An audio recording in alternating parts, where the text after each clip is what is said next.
That dress is, you can get that dress from China tomorrow. It's true.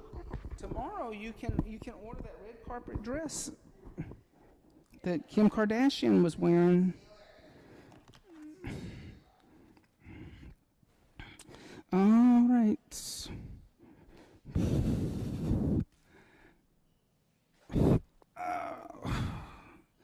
All right. Om, Om, Om,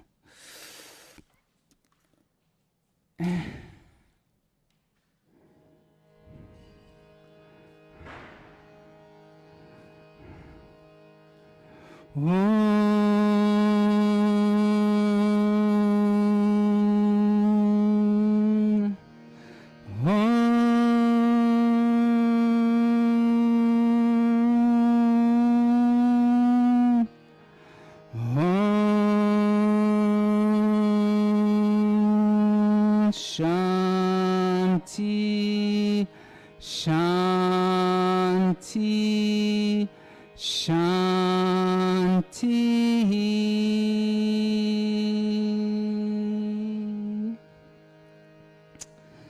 All right. How was everybody's lunch? Good? Had a little air, got out a little bit. So today we're going to start looking at offering assist and start kind of working on hands-on assist. So in the book here, like, and everybody kind of got the book. Here, if you look at the index of the book,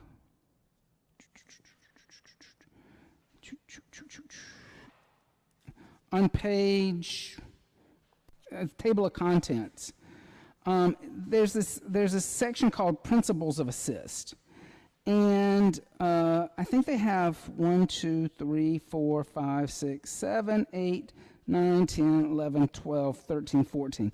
They have 14 principles of assist.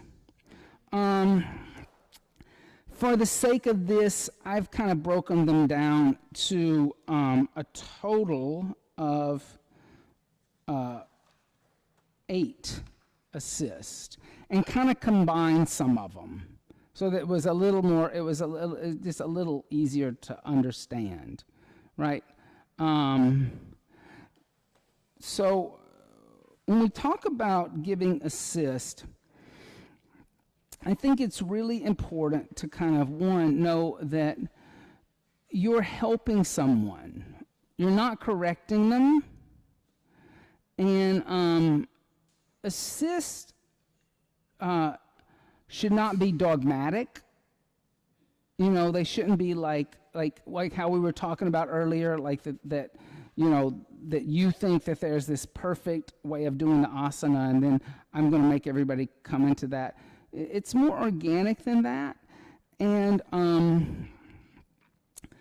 the way that you want to give assist is that you have to kind of always go back to that idea of sthira sukham asanam, that the assist that you're giving should make steadiness and joyfulness in the asana for that person. For the purpose of this 75-hour, we're going to investigate some very simple assist. And at this point, these are kind of the only assists you need to know. You don't need to know like ones that are kind of like over the top, showy and kooky, and and I have friends who love doing those kind of assists, and over time you may even develop the skill to want to do some of those kind of assists. But for the purpose of this, just very simple, straightforward grounding assist, and talk about some energetic movements. And then as you keep teaching, you'll learn deeper assist in 300-hour. Then you'll learn really deep assist, more complicated assist, like in the apprenticeship. Then all of a sudden you kind of realize that yes, you knew this one assist for downward facing dog. Now there's like 45 assists for downward facing dog. And each one of them is kind of different and unique and does different things. But for the sake of this, we'll keep it basic. Okay, how does that sound? Okay, so number one, the first principle of assist is to ask for permission. Now, back in the old days, when David and Sharon wrote this book, they wrote this book right before, well, you guys can see, I'm in the little photos in the book. And so that was like 15 years ago. So they wrote the book, they had written the book, they did the photos, and then it was published, right? It was published the following fall. So the book's over 15 years old. And since then, we've had a couple of things happen. One, the Me Too movement. And then we also had COVID happen. So that really changed things. And David and Sharon in the book never mentioned asking permission to touch, because it was just not in their realm of reality. It wasn't something that they even thought about. And after they published the book, 5 years down the road, the book got a lot of feedback, because everybody was like, well, you don't touch, like post Me Too movement. And I sat on the board to write the book on sexual trauma and yoga that the Yoga Service Council published.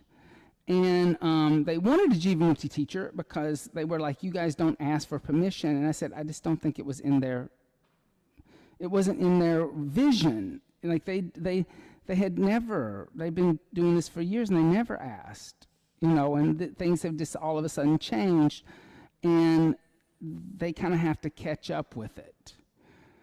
So one of the first things is just to ask. Then you had COVID happen, and and now you have people who may not want to be touched because they feel sick. I mean, they might not should be in a yoga class that day if they feel sick, but they may be in the yoga class. So maybe they don't want to be touched because they feel bad. Or they don't want to be touched because they don't know where you've been. And whatever reason, the point about asking to touch isn't to have any judgment call about why. Like, that's really the key. If somebody doesn't want to be touched, just don't touch them, and don't be offended by it. Like, that was like what happened a lot of times in the old days. If somebody got upset and said, I don't want to be touched, like you were offended because somehow, you were trained in this method that's like it was like we gave these assists and we gave these fabulous assists, and how could you not want it, right? Like, how could you not want me to do this? I'm like a professional at it. And now, if somebody doesn't want to be touched, just have that simple show of respect and for boundaries, And like I said, it could be any reason. I also think that, when I sat on the board to do that book with the Yoga Service Council, things like me saying when I'm in the middle of the room and I say, downward facing dog, if anybody doesn't want to assist, raise your leg up into down dog split. Like, the Yoga Service Council wouldn't have liked that I did that, because they would have been like, their thing was on that book was focused on sexual trauma, and they were like, then everybody knows how that person may be traumatized or they may have some issue. I think that at the time that was maybe the case, but I think COVID changed that. Now, because of COVID, there's a lot of people that don't want to be touched. And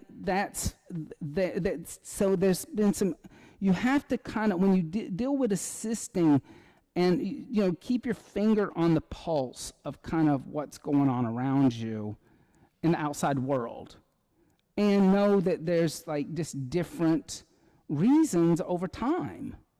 Like, I also find what's very interesting is people, like back in the day when I was teaching, people would get those mats right next to each other. Now people want, like, and in New York especially, when I would teach in New York, it was 2 fingers. It was 2 fingers between mats. It was like, I mean, because you would have 70 people in a room. There would be you would be teaching 70 people, and it was mat to mat. Now, those people who used to love those mat to mat classes, they're like, I got to have a little space. I need a little, like, I need people to kind of. So you're seeing people who even love those crowded classes. They don't want that kind. After COVID, they don't want to have people on top of them like that. So that's also kind of a shift. So I don't mind, if you're going to ask permission, ask it like I do in Down Dog, and just say, raise a leg in a Down Dog split. Notice that if we're lined up like we are here, where everybody's kind of facing inward, and you're in Down Dog, you're looking back at the wall, so you don't even see anybody behind you who raised their leg. You really don't notice. That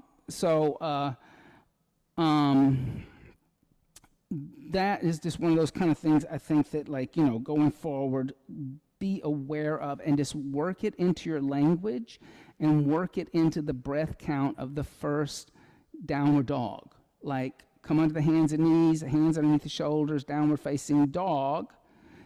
If anybody doesn't want to, an assist, lift a leg, put the foot down, inhale, exhale, 1, inhale, exhale. Just, so just kind of work it right in there, right at the top.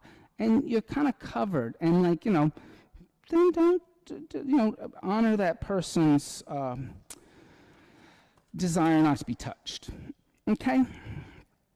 And so number 2 is the magic touch. Okay? So what do we mean by the magic touch? In other words, the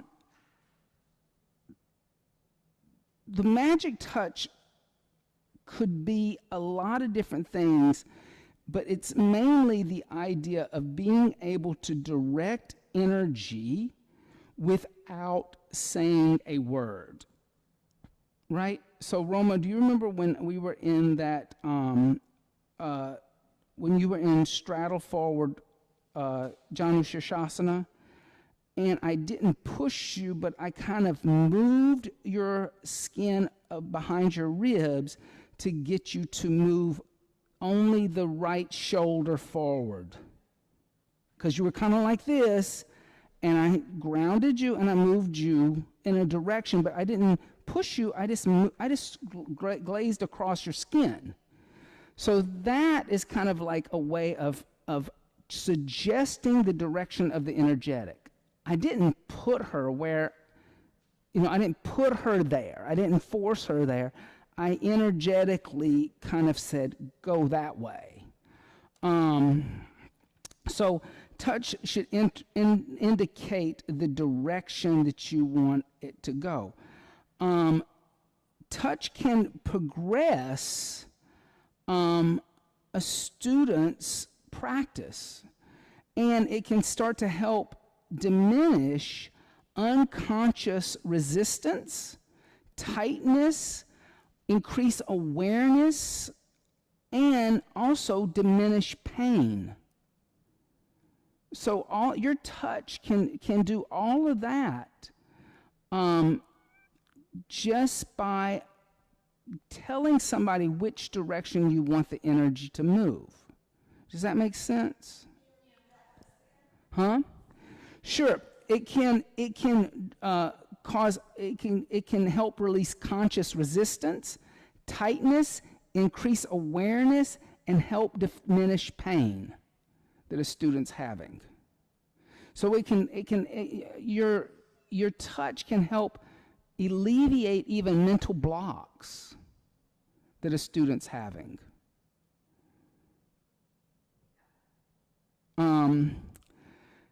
Gentle touch moves the skin, just the skin. You can just come up behind somebody and just tap something, like tap their thigh, and they'll activate their thigh. That's gentle touch. Then medium touch moves skin and the fascia underneath. Does everybody know what the fascia is? Okay, so medium touch will move fascia and skin. So if you look at me, this is gentle touch. This is medium touch. You see, I move skin and a little muscle and a little fascia. Gentle touch, I'm just stroking the skin, right? Then deep touch not only moves skin, fascia, muscle, but can start to move bones and organs. So when you start talking about deep touch, you really need to know what you're doing fully. Because you are actually, but it is possible to move somebody's bones and organs in deep touch. Okay? So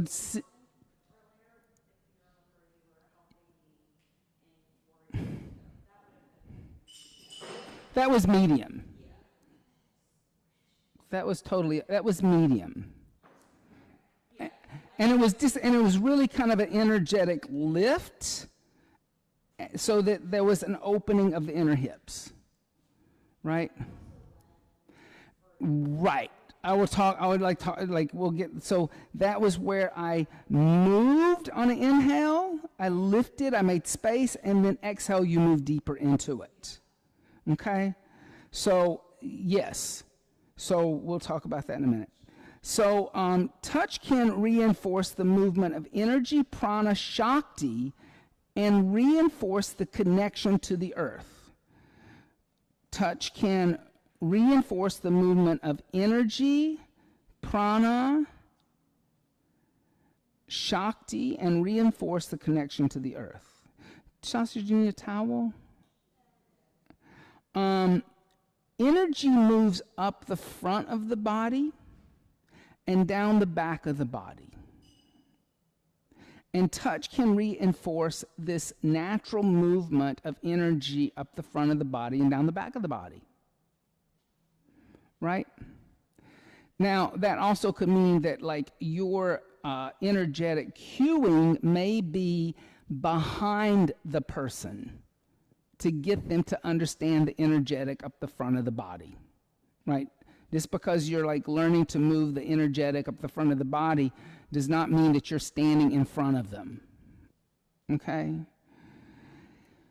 You don't want to break the student's connection to the earth ever. That is the most important thing. And when I say that, you don't want to kick them off balance. You don't want to bump into them in a way that they're going to fall or like trip over. Your main goal is to help them keep and maintain the connection to the earth. Stiram Sukham Asanam. That's number one priority. So grounding with your touch is of utmost importance. First ground, then do anything else. Okay? The third key is to stop, look, and listen. Stop, look, and listen. Before you assist anyone, observe carefully with your eyes and analyze what you're seeing and feeling. And why do I say seeing and feeling? So you may, like, let's say I see somebody and I see that in down dog, they're not really a V shape. They're kind of like a lump, kind of like a big U. But at the same time, I notice that they're very angry. That there's energy in them that's like not settled. Am I going to give them that assist or not? I'm probably better off not giving them an assist. So my feeling is, my gut reaction is to come back and watch what's happening in a few more minutes. Like, don't just jump in there and give that person assist, because they came in, like, you know, something happened, who knows what, at work or whatever. Their energy is off. The asana is off. So I'm going to stop, I'm going to look, and I'm going to listen. Also listening to their breath. Am I hearing them breathe? We'll get back to that one too, but that's part of listening. Allow the subtle sight to see remnants and distortions of energy from former asanas, or transitionings in asanas. What do I mean by that? So like if I come, like let's say, you know how we do like warrior 2. Then we extend and I say, put your hand down and extend your left arm. Now, sometimes what will happen is people will drop the left hand and drop the left shoulder and drop the chest. And then they're like this. So, like, I'm going to see the energetic of the transition from warrior 2 into extended angle, and I'm going to help them adjust that energetic. But because they wanted to pick up the block, they distorted the energy from one thing to another. Does that make sense? So you're seeing how you're watching them, and so maybe, you know, instead of thinking that you're actually getting them into a deeper extended angle, you're just helping them refine the direction of the energy from warrior 1 to extended angle. There's no really deepening going into it. You're not getting them deeper into anything. You're reestablishing the grounding of the asana, the sacred geometry. Okay?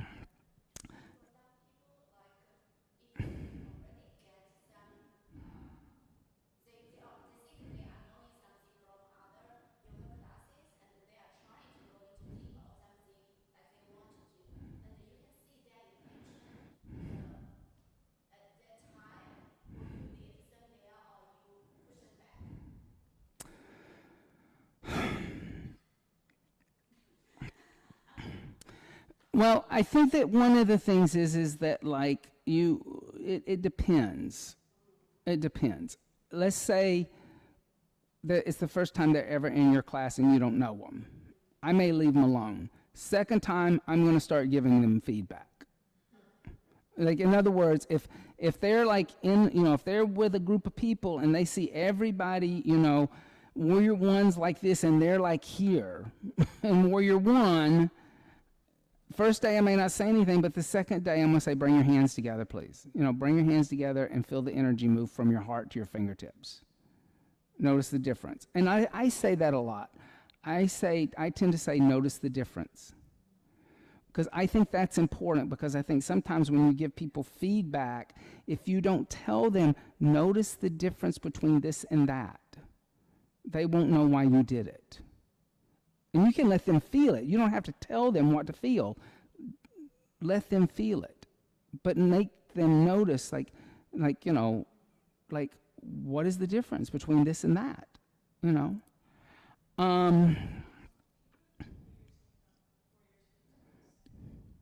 So you can help people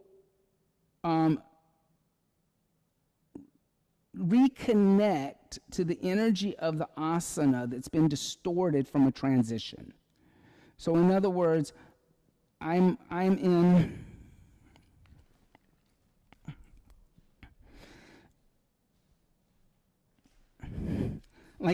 warrior 2. And then I say extend. And then I say bend, put your hand down. Now some people will go they'll start doing this. Because they dropped the shoulder to pick up the block, they dropped the openness of the chest.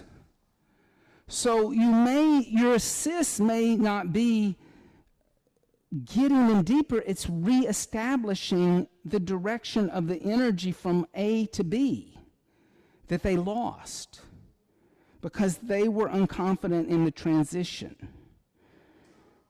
They just didn't trust that that the block or the floor was outside their foot. So they dropped the left shoulder to move stuff around, and that happens. That's a perfect example of a transition that happens all the time, where people will drop the back side, the left side, and then when they have a hard time lifting that shoulder up and the chest up and rotating. They can't find that extension. So it may be you helping them find that extension, but you have to see that the problem is really in the transition, how they're going through the transition. They broke the energy in the transition. Does that?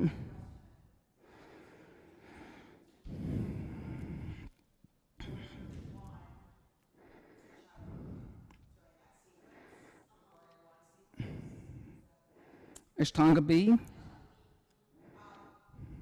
go forward? Meaning, do I go, when I...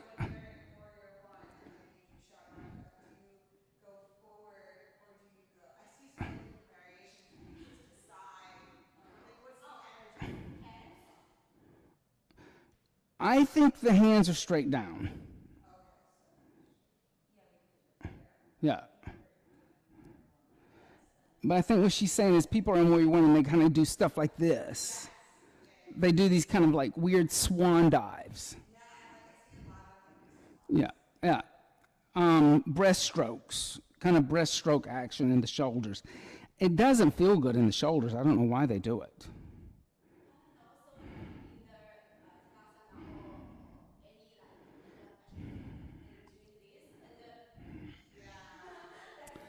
Yeah, and it actually isn't good for the shoulder at all. So anyway, so that's what I mean by that, reestablishing the distortions of energy from one asana to the next.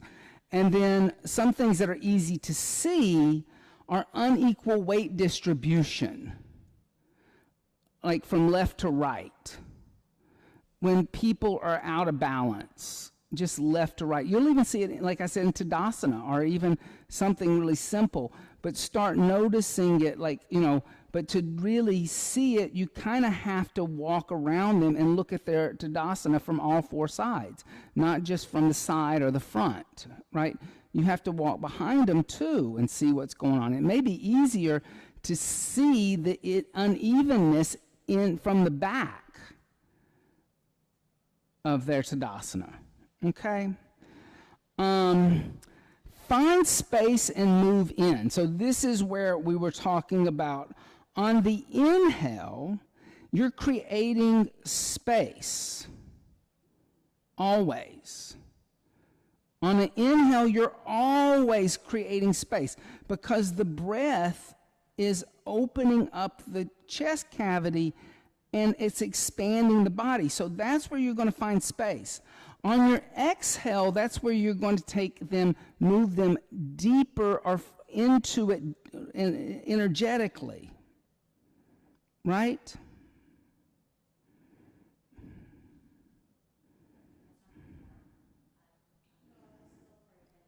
No, this is number 4. I'm sorry. Find space.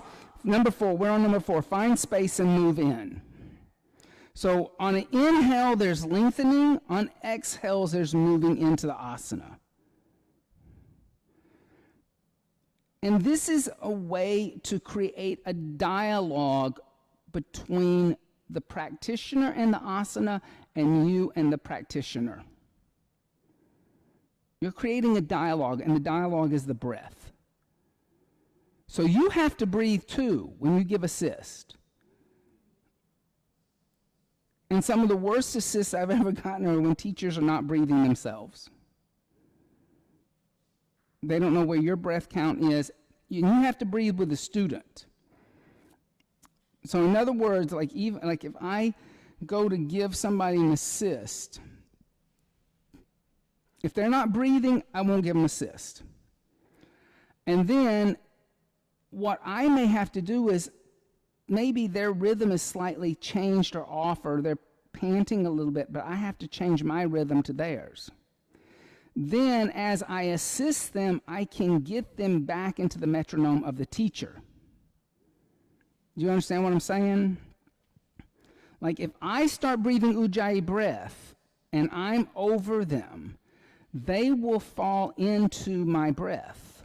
But I will start out with their breath as I assist them, and then listen to the teacher calling the metronome, and then start breathing with the teacher to help them regain the rhythm of the breath.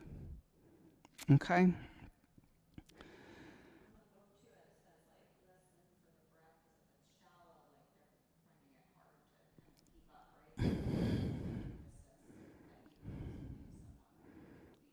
Right, because you may end up just grounding them and breathing with them, and say breathe and like make like under your like quietly under your breath. If it was like a IP where like you were doing that with a student but you weren't teaching, inhale deeply, exhale deeply, inhale deeply, exhale deeply. Like you may even kind of give them a little cueing on deepen your breath, allow the breath to deepen.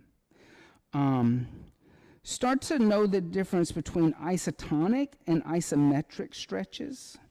Isotonic, this is number 6. Isotonic, oh, I'm sorry, I missed number 5. You're right. Assist the flow of energy. So the flow of energy, first start to see how energy moves up the front of the body, from the toes, all the way to the crown of the head, and then down the back of the body. So see energy kind of doing like a loop around the body, like this. And the reason why we say that is if you think about just standing up, there has to be the pushing down in the front of the body to lift up and pushing down through the back of the body to stand up. Okay? Do you see that happening? So there's got to be that energy moving up and down the back. We want to observe outwardly what we want to observe outwardly is hinting at what is something deeper. Okay? So outwardly, what do I mean by that? So if I'm in extended angle, right? And outwardly, maybe the person their arm is in the right, what I would say the right position, right?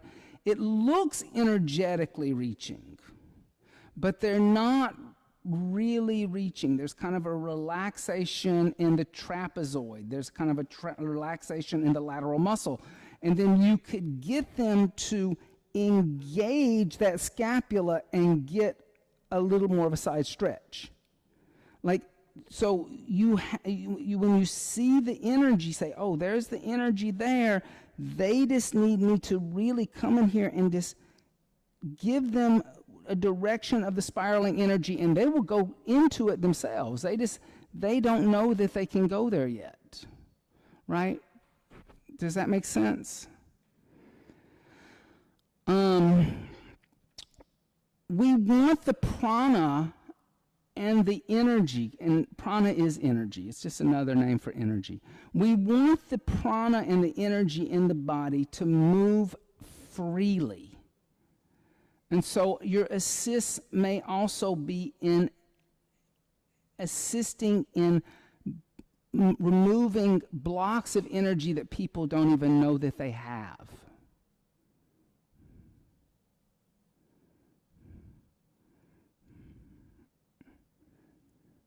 Okay.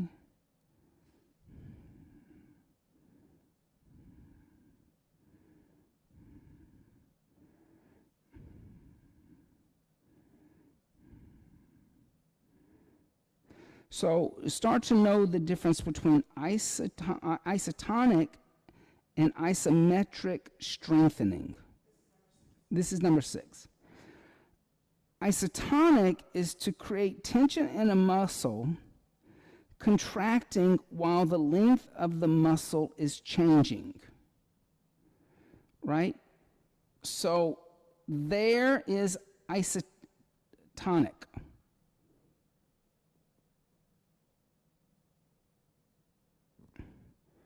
I'm making a bicep.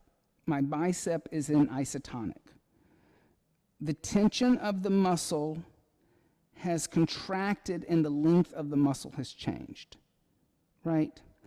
Isometric is tension without lengthening or stretching the muscle. That's isometric, right? Just that idea of reaching. Both forces are working in an asana. Wherever there's an isotonic contraction, there is an isometric lengthening. There is no way they cannot happen. So when I make the muscle here, this isotonic bicep is contrasted by the isometric tricep.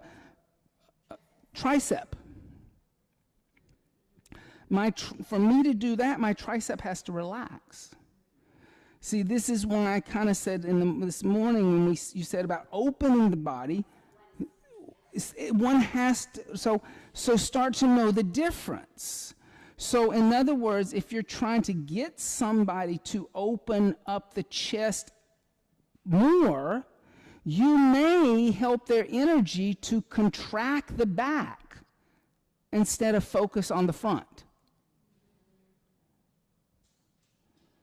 The block may be on the opposite side that you want to open up.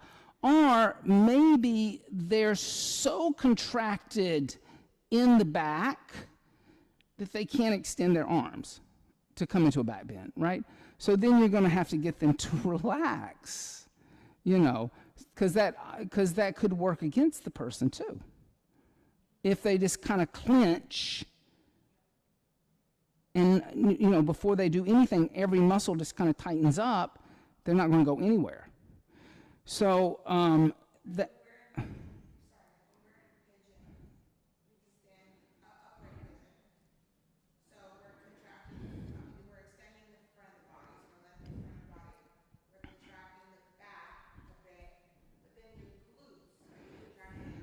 Your glutes, the glute with the extended leg behind you is a clench, because you're opening up the front of the psoas. This is stretching with the leg behind you. And this lifting up through here is caused by the contraction of these muscles in the lower back and above the glutes. So this whole backside is contracting. Now, let's say, for instance, you did a forward fold pigeon, fold forward. Now you have a situation where nothing's happening. Because I mean, this is one of the problems with folded forward pigeon. Unless I tell you, pull your left hip back, and your right hip forward, and keep that energetic, and then fold forward. Then something's happening. But if she just flops into it and just kind of relaxes, there's no isometric or isotonic.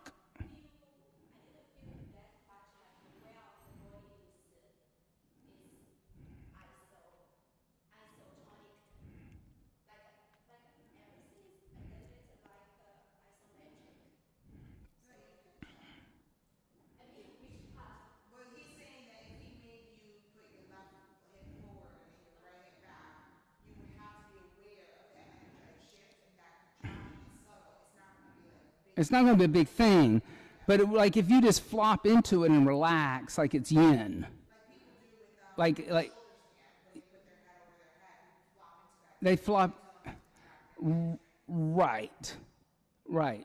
So like there are like people who are like very flexible. They can just flop into something, and there's no isometric. There's no isotonic.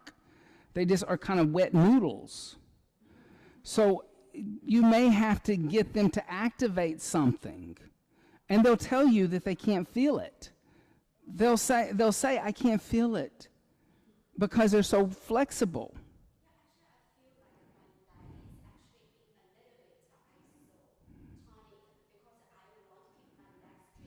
Yeah, but if you just let your leg go wherever it wants to go, It's like just let it relax and let it go. There's nothing happening, and there are people who can do that because they're very hyper flexible in the hips, and they're not investigating isotonic or isometric. They're not discovering anything, and you see that a lot.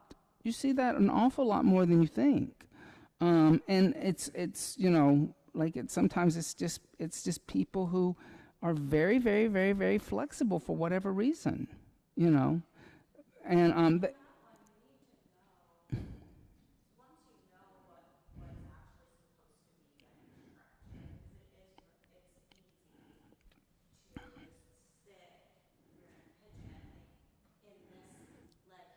yes.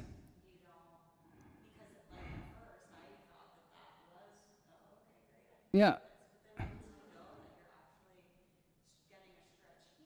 And pulling back, yes, that movement, that little bit of movement was actually engaging in something that's kind of a passive asana. But it's that little bit of engagement, and the difference is like night and day. So my assist may be just coming over to the left hip crease and the right hip and just kind of energetically, not pushing, but sliding my finger back and moving that skin forward so that that person has some kind of awareness of the pelvis. You see what I'm saying? Okay. Consistency. Yes. So, number 7, there should always be a beginning, a middle, and an end to the assist.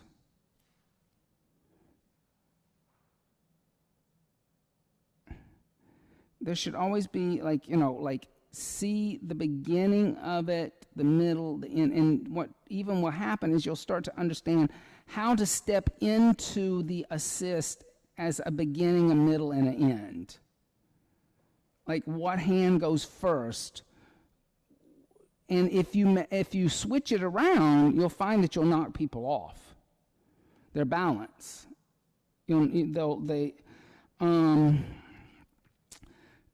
Do both sides on that. This is one that makes me crazy. And and I see it all the time with young teachers that are just bouncing all over the room, right, going here to here, and then when you go to the left side, they're off on somebody else. And I'm like, no, if you gave the warrior 1 assist to her, go back and give it to her on the left side. Don't leave her energetically asymmetrical, because that's what you're doing. Like today, I did something that I don't like doing, but I did it for a reason.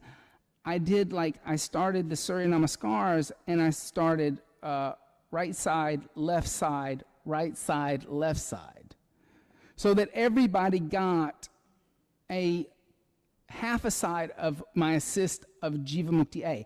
I don't like doing that. If I'm with you at that first Surya Namaskar, I'm with you the whole time, on the right and the left side. Ashtanga, I'm there for the whole thing with that one person. Now that's how I like to work, and I feel like that's what feels best. Like, I don't like it when teachers give me a half assist and a Surya Namaskar and then walk away. If you're going to be with me on the Surya Namaskar, go with the whole round with me, just in the same idea that you would do for, like if you were practicing Surya Namaskar with me, right? That you're going to make the whole cycle.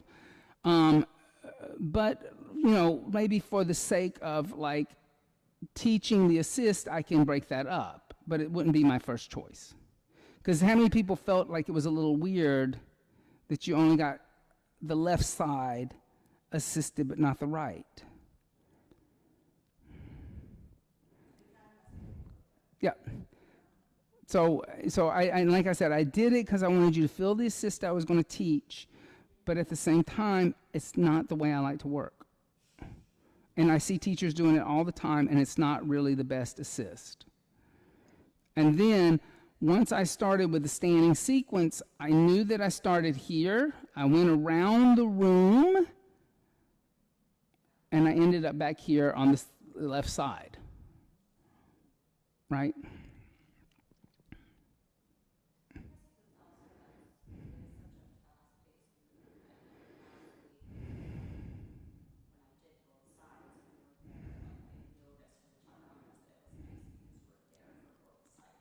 Right.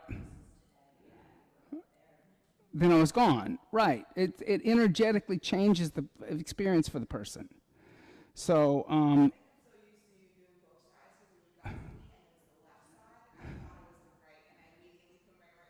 right. You even messed you up. Yeah.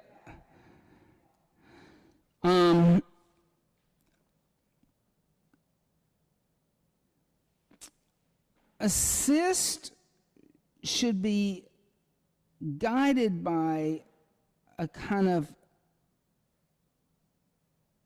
symmetry,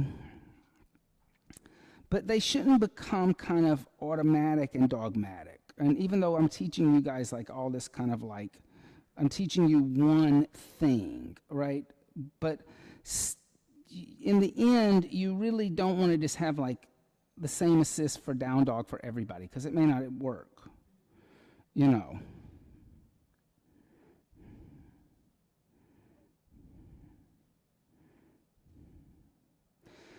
And the other thing that should happen is you should have an appreciation, even though you remember when I was talking about the chair in the sky? Even though you have this perfect symmetrical asana in your mind, you should appreciate the asymmetrical body that's in front of you. And everybody's body is asymmetrical. It's not symmetrical. No one is symmetrical. As much as we like to think we're symmetrical, we're not symmetrical. So this energetic may be high up here in your mind, but know that the body that's in front of you is asymmetrical, and you have to appreciate that asymmetricalness of that particular body. So things like, when we talked about, somebody mentioned scoliosis, like notice that. Notice that, you may not give the same assist on the right side as the left side, because they may not can extend their arm the same way,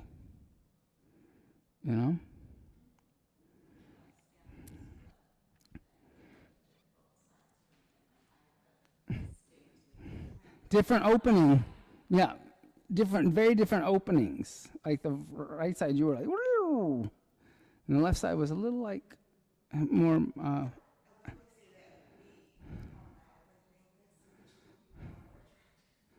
Yeah,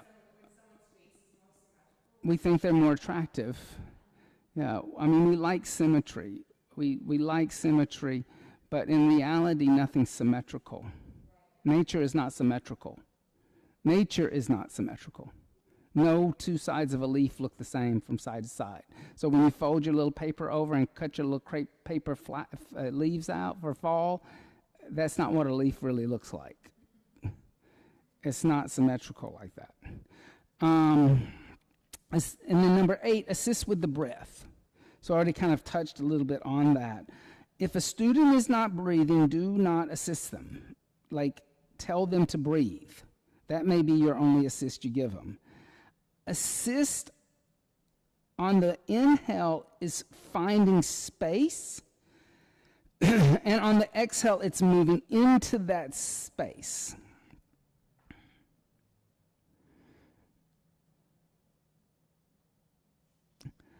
Assist on inhale breath when moving away from the earth.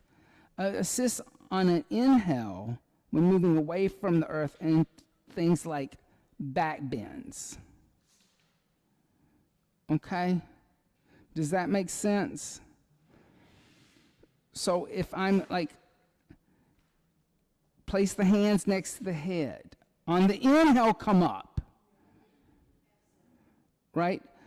But on forward folds, your assist is on an exhale.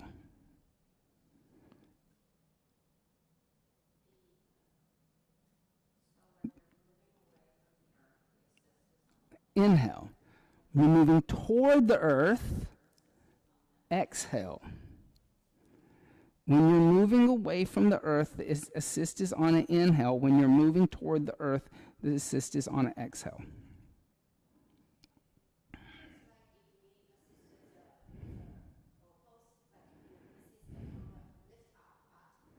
Yes, not on the exhale. Or if you're assisting on Paschimottanasana, your deeper assist would be the exhale. But it's pretty much a rule. Inhales are moving away from the earth. Exhales are grounding into the earth.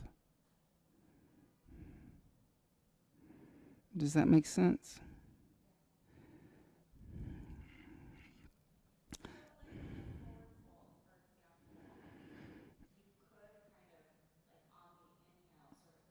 Lengthen. Yes. So yeah, I mean, I'm not saying you wouldn't touch them, but my inhale, maybe I'm touching the rib cage and getting them to breathe deeper, and then as I exhale, then I'm moving them forward, right? But I wouldn't go inhale. But the downward motion of the forward fold is moving toward the earth. Whereas in back bending, the inhale is moving away from the earth.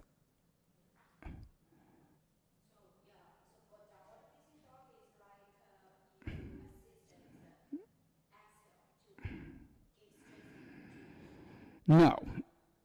If you are wanting to go from behind the hips, that is an inhale, because you are actually lengthening. The inhale is going to lengthen the torso. So you would do that not on the exhale, but on the inhale, because you're like moving them away from the earth.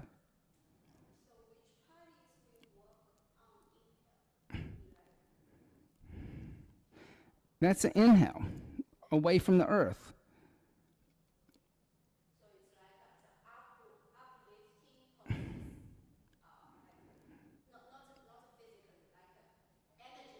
Yeah. Anytime you're reaching away from the earth, it's an inhale. Anytime you're going toward the earth or folding into the earth, it's an exhale. Pretty much.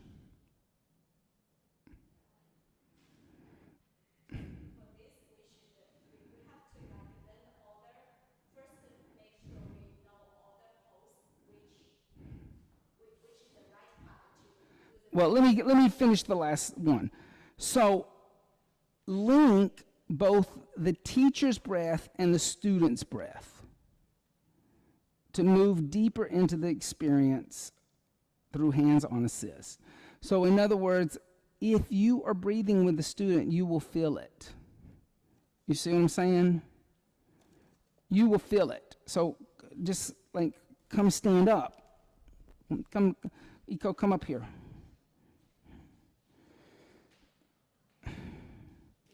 So stand there in Tadasana. So exhale everything out. On the inhale, bring your arms overhead. And then exhale, fold. You see? The exhale is going toward the earth. The inhale, lift up again. Notice how I'm moving her energy away, because I'm actually lengthening her sides, right? Then exhale, Tadasana. Exhale, Tadasana. Just Tadasana. So Tadasana becomes a grounding. I just went to her hips and I pushed her hips down. You see what I'm saying? Okay. So those are your those 8 principles of assist.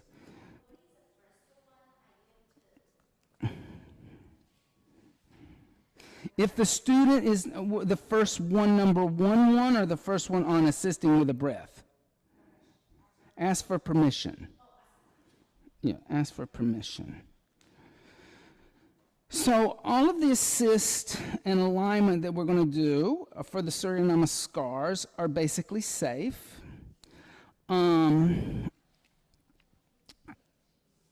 you're not really going to learn to give any kind of like hard, unsafe assist or anything that's weird. All the touch in the Surya Namaskar is really light and kind of helping people find balance or grounding or even giving them a little bit more strength. We will go through all of the asanas and give an assist for each, starting with Tadasana. Okay? So, everybody clear off your area. And probably what we're going to do, because I thought since it's Catherine isn't here right now and it's just me, I'll pick somebody and we'll do it one at a time. Okay? And I'll be right.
Because it used to be, because finally they decided that Ellis Island is actually in Jersey City. Do you need a little? It's weird, right? I don't know what it is either.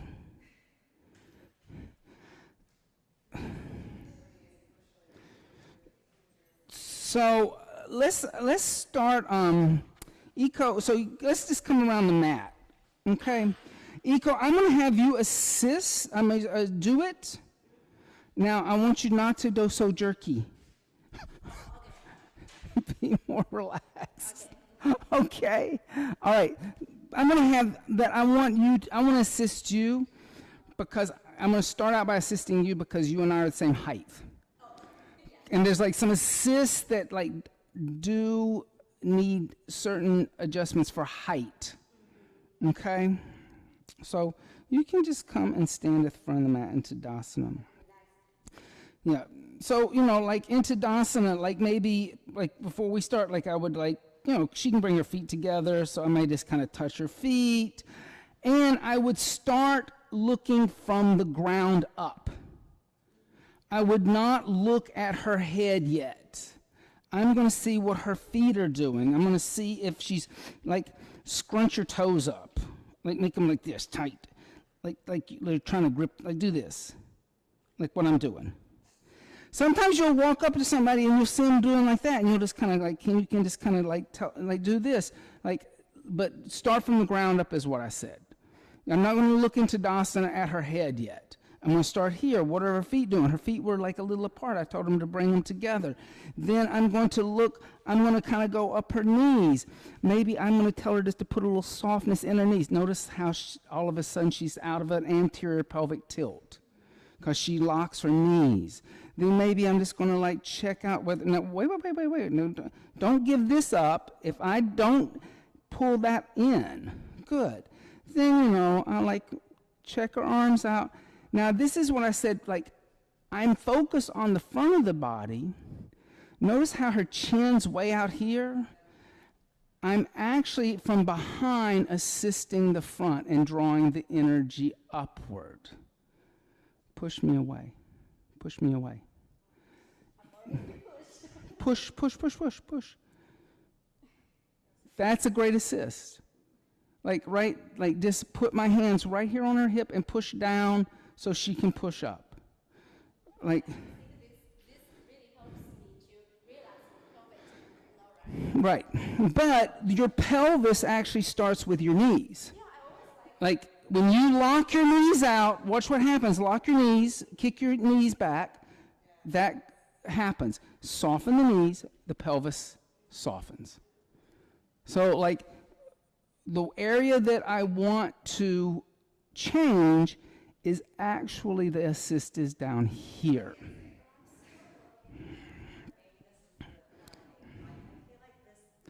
Well, then you just have to. Her Tadasana is a little kooky. I'm not going to lie, because she wants it to be all curvy, and she doesn't. And every time you adjust her one place, she wants to do something else. If I do this, don't move this when I move this. Try to keep understanding that I'm building it up. So in other words, I'm starting from here on you and going to here. So if I touch here, don't change that. Well, she's starting to actually kind of, she's actually kind of getting it now. Good. And now, so when on the side, what I see is it's getting better, because if you see her ears, her shoulders, her elbows, her wrists, her knees, and her ankles are all in line with each other. That's what you want in Tadasana. So that's what I'm viewing from the side. From the front, if I view her from the front, I see that she's twisting her head just a little bit, right? If I come to the back of her, I can view and I can see this shoulder is a little higher. Yeah. But see, that's what I'm saying. Come look at her from the back. Come look at her from the back. She kind of adjusted. But you can see that this hand is further away from this hand, right? So these are all little things that you will see as you keep looking.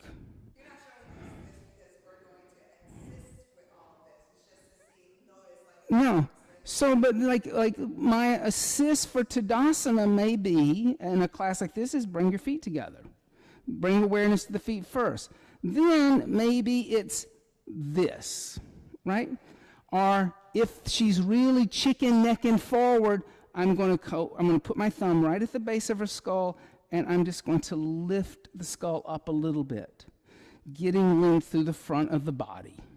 Okay? Then, with straight legs, this is an assist that is hard for me to give unless somebody is the same height.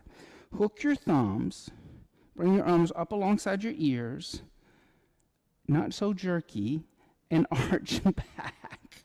Okay? Now, what I'm doing here is I took my index finger and my thumb, and I put it right at the base of her skull, and I put my forearm through her thoracic spine, because what she's going to want to do is she's going to want to do that. If I keep my hand here, now my hand, this is hard for me, I have to have the same height. I never want to grab just this hand. Why? Because notice how I'm twisting her. So my hand has to be on both of her wrists simultaneously. Yeah, I feel the difference about not my head. Yeah, I would do that. right. You could go for the back end. So, and I'll show you how I can't really give this same assist here. So I can do this, but I can't reach. Okay? So what am I going to do? Okay? If I'm with somebody taller, I may go here, and I may put my finger right here at the top of the sternum. Right? That would be how I would alter that assist for my height. Okay? So you come back now. Somebody come back. Keep going. We're going to keep going. So, let's do this. Would it be better for us to break these up for like 2 at a time? Okay. Okay. So let's partner up. You can stay there on that mat. You don't. And like, let's have Roma and Sasha partner up real quick. And you can go, Stephanie, you'll go like, so first partner come into Tadasana. Now, what are you going to do real quick? Remember, you don't have all day. What are you going to look for?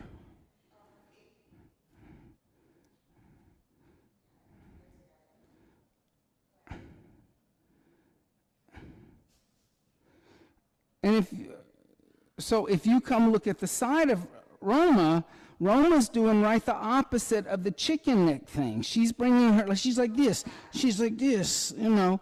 So same assist. If you come here and you just go lift up. So it's your thumbs right at the base of the cranium. You don't want to cup her ears. That's weird. So you want to. This feels weird. So your fingertips are right there on her temples, and you're just going to lift the skull up, which will move the spine.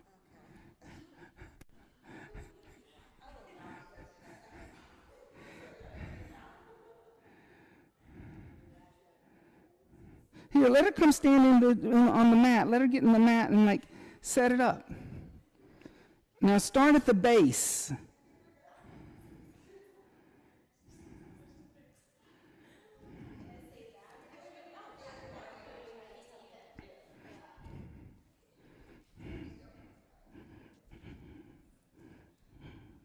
So remember, you only have a couple of seconds. You're about to start your Surya Namaskar.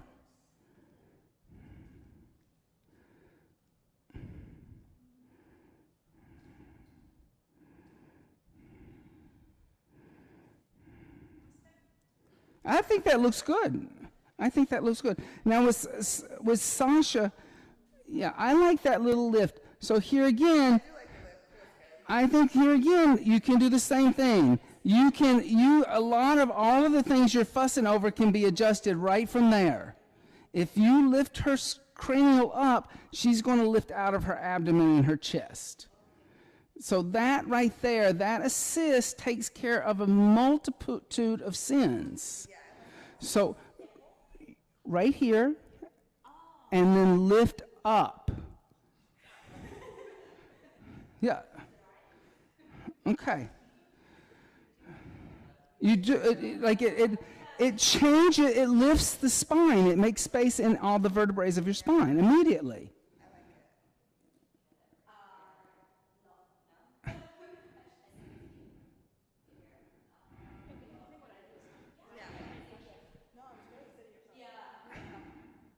All right. Yeah.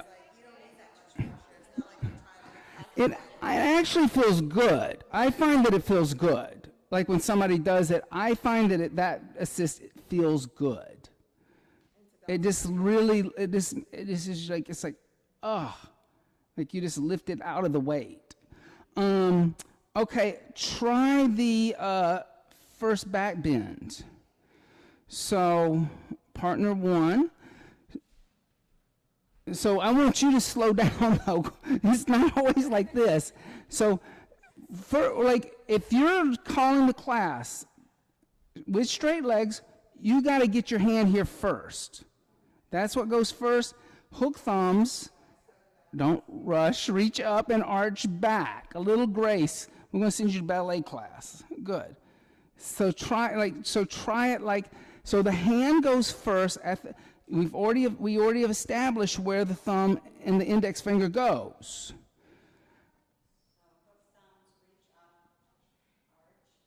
Yep.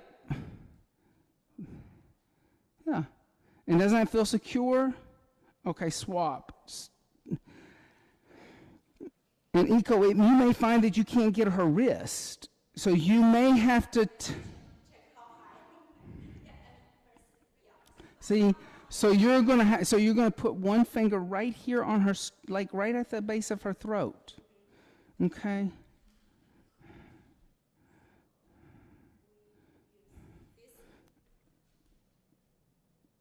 Right there. Okay. And then I'm gonna do the same thing. I'm gonna kind of lift up a little bit, and I'm gonna, and then hook thumbs. Yeah, good. And see how that just stops her from flying. The forearm, as close as you can get it to the spine. So see how my forearm is here?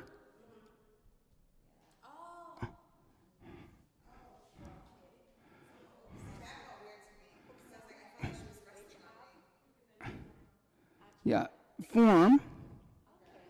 And then reach up. Now I would come a little over to the side and stand And then put your hands on her wrist, the other hand on her wrist. You're tall. Yeah, now try it. Ah, good.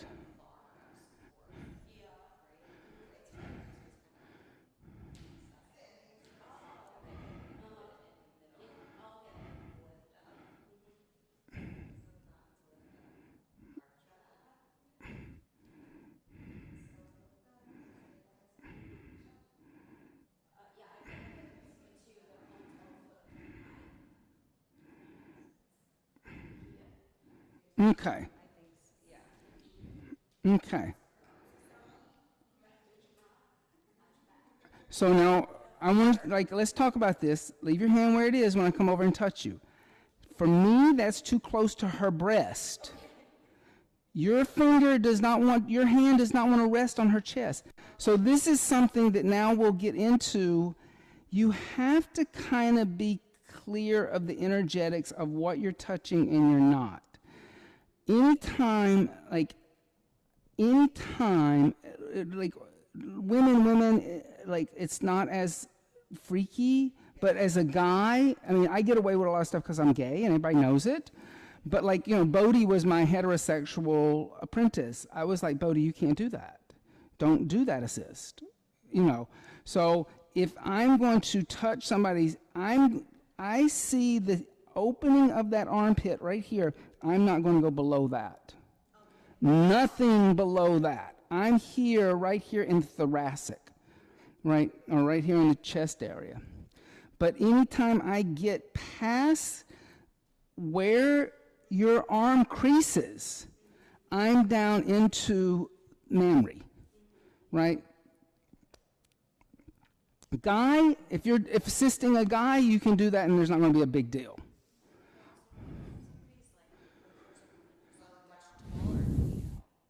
Right.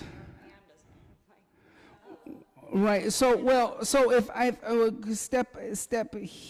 step over there on the mat. So if it's somebody really, really tall, then maybe what I'll do, hook thumbs, reach up and arch back. I'm just touching. Maybe I will put my hand back here, but I'm not even going to put any pressure. This is just indicating where I want them to lift from. Right? That they're actually having to lift there. And that's all you have to do. But make sure you're not resting. Okay? So keep your hands active and try not, I may use a finger here, but normally fingers are a little creepy. Fingers are creepy. What about two fingers? Creepy. Fingertips are creepy, but there are times I use it, like if I say, okay, lengthen your quad. I do that. But fingers like resting on somebody, I kind of lift my fingers away. Because that's kind of like, but the difference between those two things is big. So I use a, yeah. Okay. So any questions about the first two? I can do that, but if somebody's taller or bustier, I may end up going in here like this. Like if she's busty, like I may just kind of come away even more. But somebody that I can kind of control where my hand is going and where my arm is going and my forearm's not going to touch, then I will put my palm down. My fingers cannot flip out. They are they are curved a little bit. It's okay. Just kind of activate them. You just have to activate them a little bit. Yes. Yeah. Yeah. And you can, and like that gives you something to really push into. Good.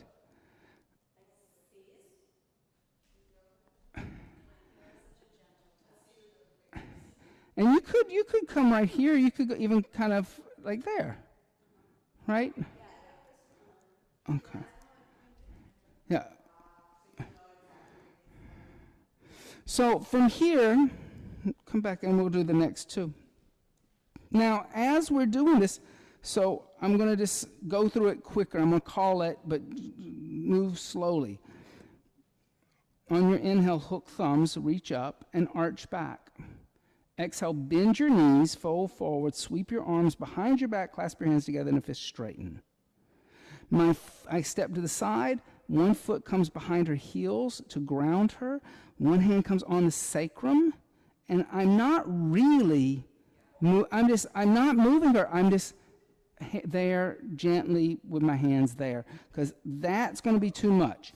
I also am not crazy about that too much, because you could throw them out of balance. I just kind of gently kind of put my hand here because sometimes what people will do is they'll be about right here, and you can kind of just your hand will suggest forward.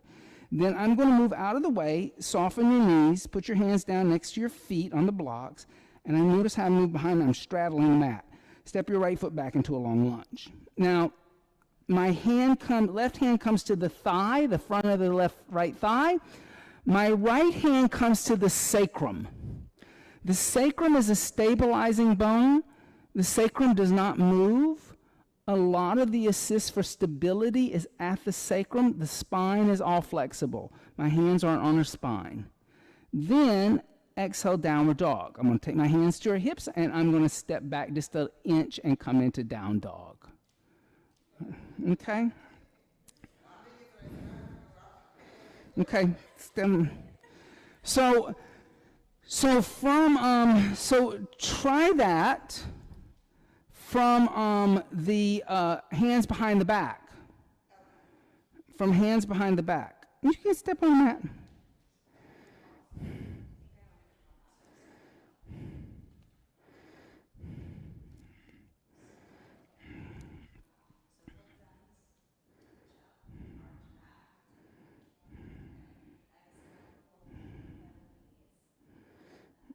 Good.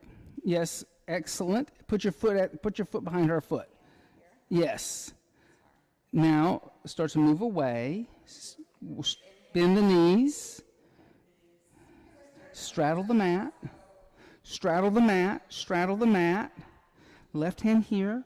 Right hand here. Now then, downward facing dog. Go for the hip. Take the hips. Yes. Then take the hips and go back downward dog. Hip crease. Go for the... Yes. Good.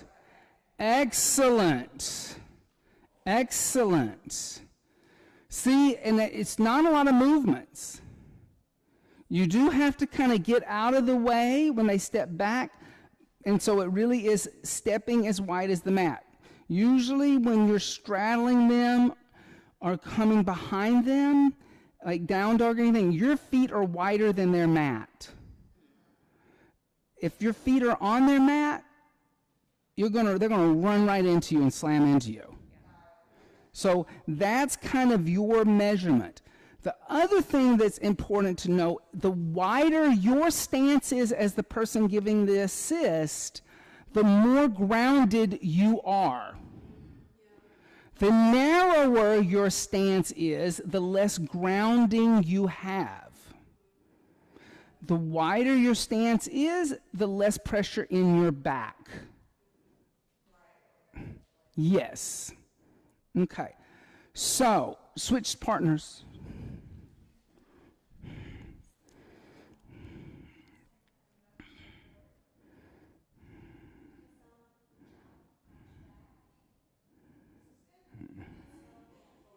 Move your hands, move your hands. So let's talk about that. Let's come up. Watch me do this. Watch me do it because I'm moving faster than you are. Hook thumbs, reach up, arch back. Bend your knees, sweep your arms behind your back, clasp your hands. I'm out of there. I'm out of there. Okay. Try it again. Yes. So you will be better because if you come back here where I was. Why? Because it's going to continue. Okay? So, eco, one foot here, one hand here, one hand here. Are you on the right side or the left? Yep, that's perfect. Then take your hands to your hips and go back, down dog. Ah, see, you gotta move out a little bit.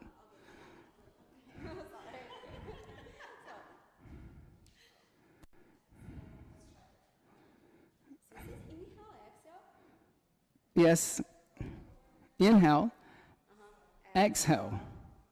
Inhale, hands next to feet. You're going to get out of there, right foot back. Okay, so this is inhale. I exhale down, this is up. Yeah. I'm so confused. Okay.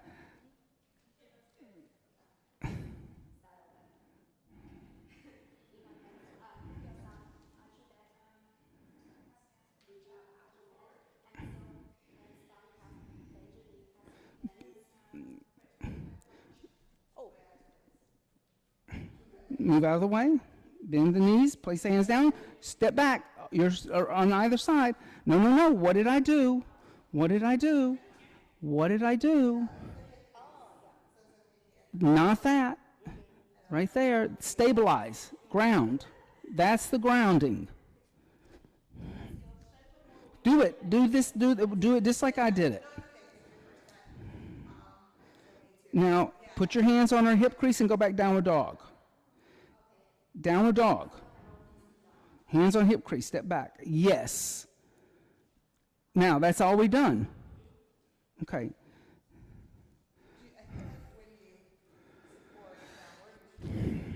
Yes. Yes.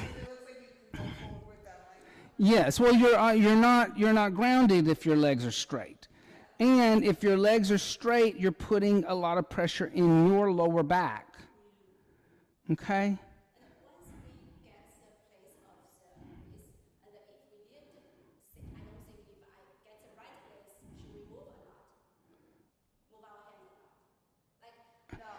You are getting ahead of me. Stay with me. Stay with me. You're asking questions and we're about to teach it. You're ahead of me. Okay. So we've done Tadasana. The first hook thumbs reach up, arch back.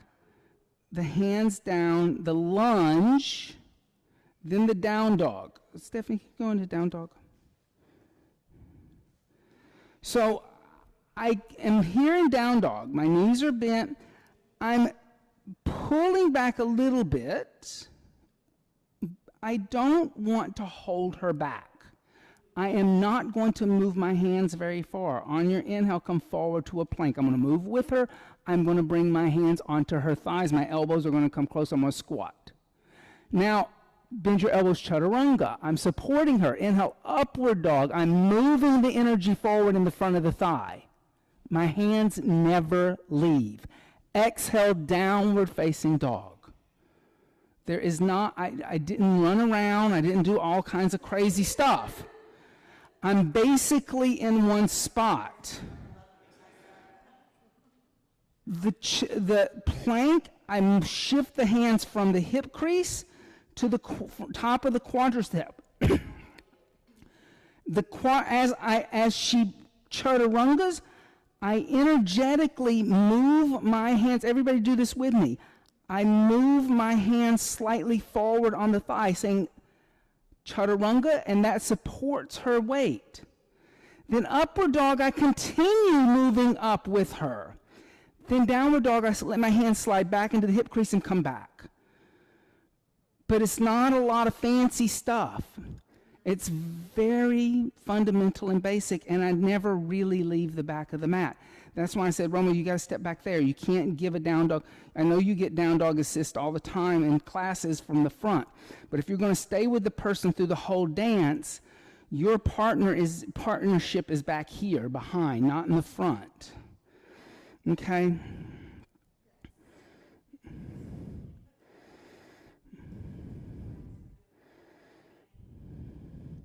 Come over here. So put your hands down, step back into a lunge, downward dog, come forward to plank, chaturanga, inhale upward dog, feel, exhale downward dog. Yes. Yeah. Yeah, well, I'm supporting your thigh as much as I can with my forearm. So I'm giving you support, and I'm already kind of bringing the energy inward or forward. Right. But, yeah. Yeah. Yeah, and then you're kind of moving with them, but when they come back downward dog, you're just rotating your hands and shoulders and coming back down dog. Right? It's a workout. Listen, after when we went back in the studio after the lockdown, I thought I was going to die the first time I did a Surya Namaskar with somebody. I was like, I'm going to die. Because I had gotten not used to doing it, and it will help. I mean, it will make you in shape. Giving assists, you're going to get in shape. So, okay, so start by stepping your right foot back into a lunge. Okay, let's start from a lunge. So give the assist for the lunge, then I'll call it downward dog. Good. Then come forward to plank, your hands on their thighs. Now exhale, bend your elbows, chaturanga. Bring your forearms underneath a little more. On your inhale, upward facing dog, move the energy upward toward the center of the chest. Exhale, go back, downward facing dog. Good. All right.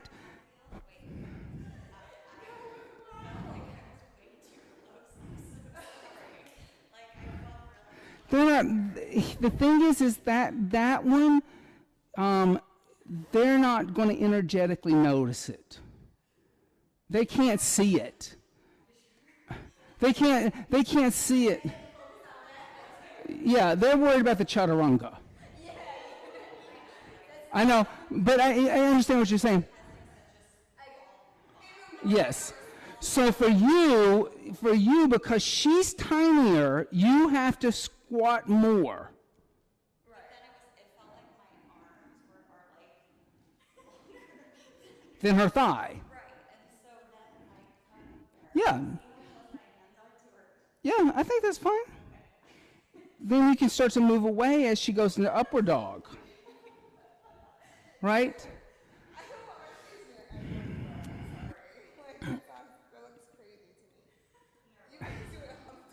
So one of the things about the face, you'll notice that my face, this is very important, it's something you'll start to learn. I'm never looking down at their ass crack. I'm never looking at their, and when I'm assisting you, I can see what you're doing, but I'm always kind of talking away from you. I'm never talking into you, especially post-COVID. Like, that is the worst assist right now to my mind. Even I've had some assists where teachers are breathing in my face, and I'm like, they don't need to be breathing in my face. They have to turn and learn to turn a little bit. Because even I'm a little uncomfortable with that right now. I mean, I'm like the least worried about all that kind of stuff. I'm kind of like, oh yeah, well, whatever. Case, whatever will be. You know what I mean? A little bit like that. So, but I've had teachers give me assist, and their breath is right on my face and my ear, and I'm like, you have to turn your head a little bit. So, don't focus on like the fact that you're right above. You're actually focused toward the middle of the room. Like, watch. I'm also teaching.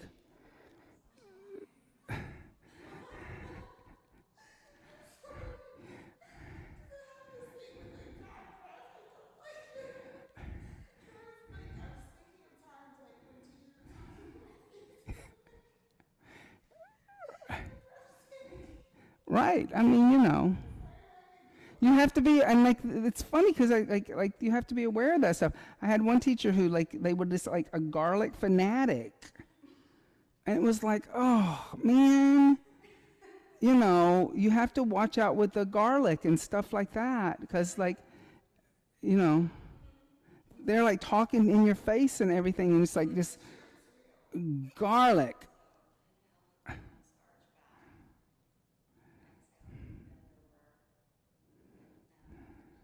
Yeah.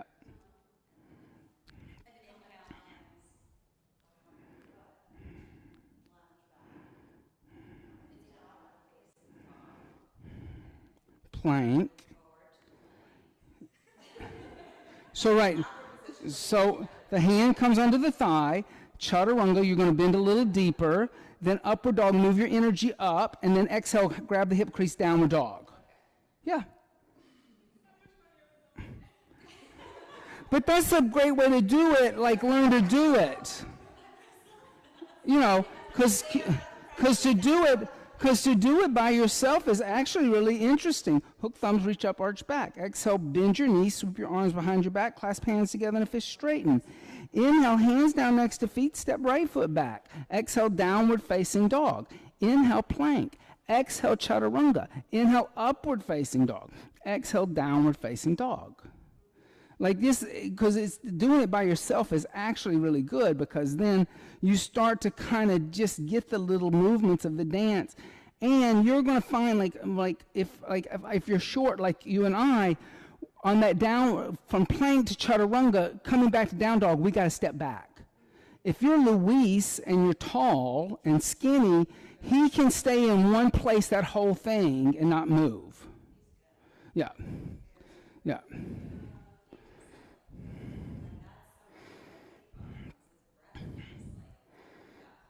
Right.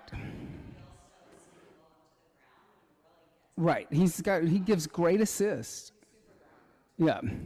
And he really is he's super grounded. He teaches Saturday before aerial.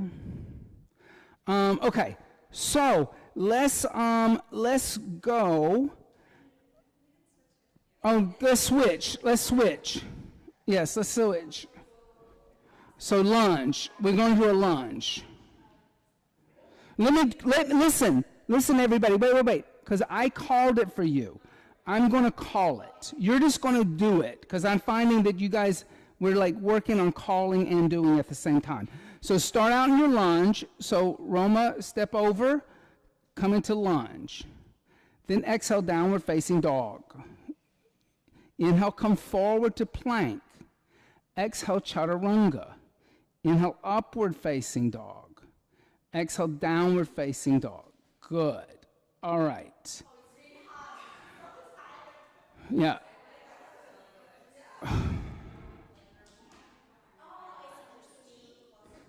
Yeah. Watch out about holding onto knees. And I think, like I said, you're going to have to move forward with her because you're short. Your arms aren't long enough. You can't just... You have to move forward and back with her really gracefully, and you're dancing with her, right? So that's how you got to do that, because you and I have that same thing. We're short and our arms aren't long, so I can't really just be here and do all of that, because I have to start to kind of go up and back with them. I have to dance with them. Yes. Okay.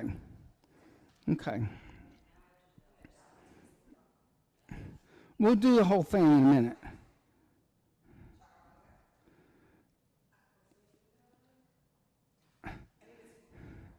Yeah, you didn't move with her. So, because she's taller, you're going to have to move more with her. So there is this kind of proportional adjustment you have to kind of make. You'll kind of learn it. And then, you'll kind of know, if I give this tall person assist, I'm going to be running much further.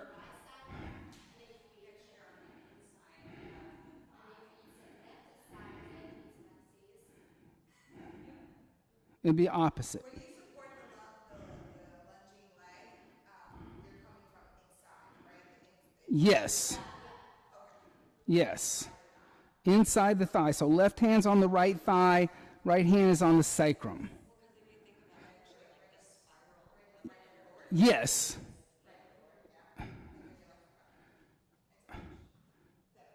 Yeah.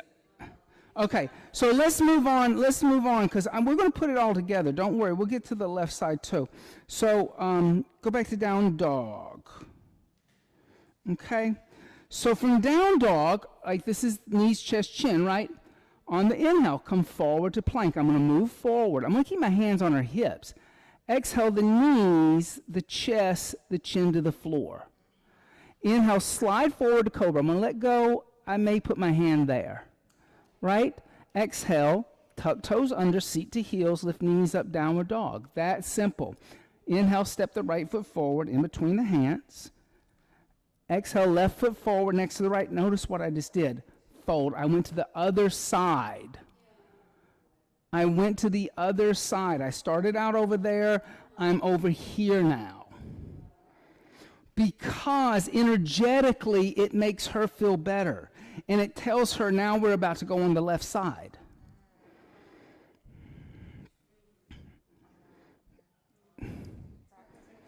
Huh?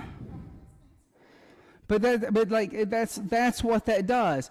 All of a sudden, I go to the left side. I'm telling her we're about to do the left. Then bend knees, hook thumbs, stand up, straighten legs, arch back. Like here again, it's too tall, so I'm going to go here. And then exhale, bend knees, sweep arms behind back, clasp hands together in a fist, straighten. Then we're going to do the same dance on the other side. Go back with left. I'm sorry, you're right, left. That's your left. Then downward dog, plank, chaturanga. Inhale, upward dog. Exhale, downward dog. Inhale, plank. Exhale, knees, chest, chin. Inhale, slide forward, cobra. Exhale, tuck toes under, seat onto heels, downward dog. Inhale, left foot forward. Exhale, right foot forward next to the left. Fold. I'm over on the right side. Inhale, bend knees, hook thumbs, stand up, straighten legs, and arch. Exhale, hands by the side, Tadasana. So I end where I started. In other words, I did the sun salutation with her. Energetically, I went the circular movement too. She ends up where she started. I end up where I started on the right side. You see? And it makes the person feel so much better. It just does. It really gives them a sense of completion.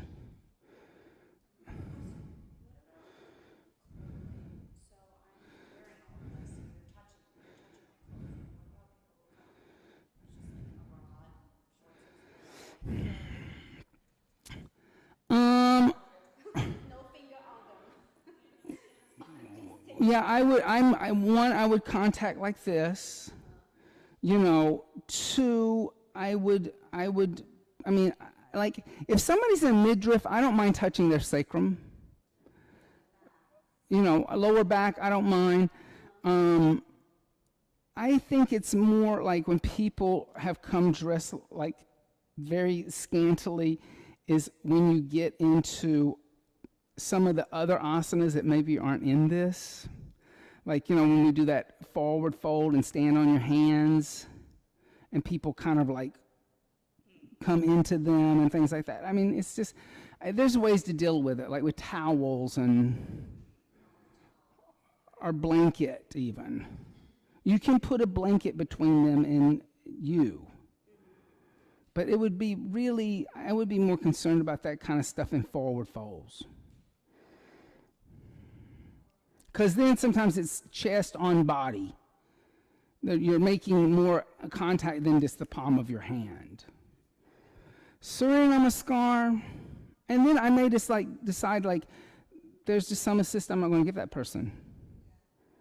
If it's just too, if I don't feel comfortable about the way they're dressed. And I've had that happen, you know. I won't let guys come to my class shirtless. And if they are in my class and they assist, I won't touch them. I will not touch them. If someone is super sweaty, will you touch on them? I'll touch somebody sweaty, yeah, but I'm not gonna. But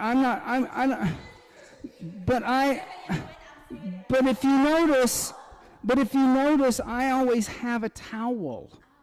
I always have a towel here when I teach. Because after I touch somebody that's sweaty, I will wipe my hands off before I go to the next person. We can bring a nice scarf or something. Well, we always have towels at the studio. We always have towels at the front desk. Okay.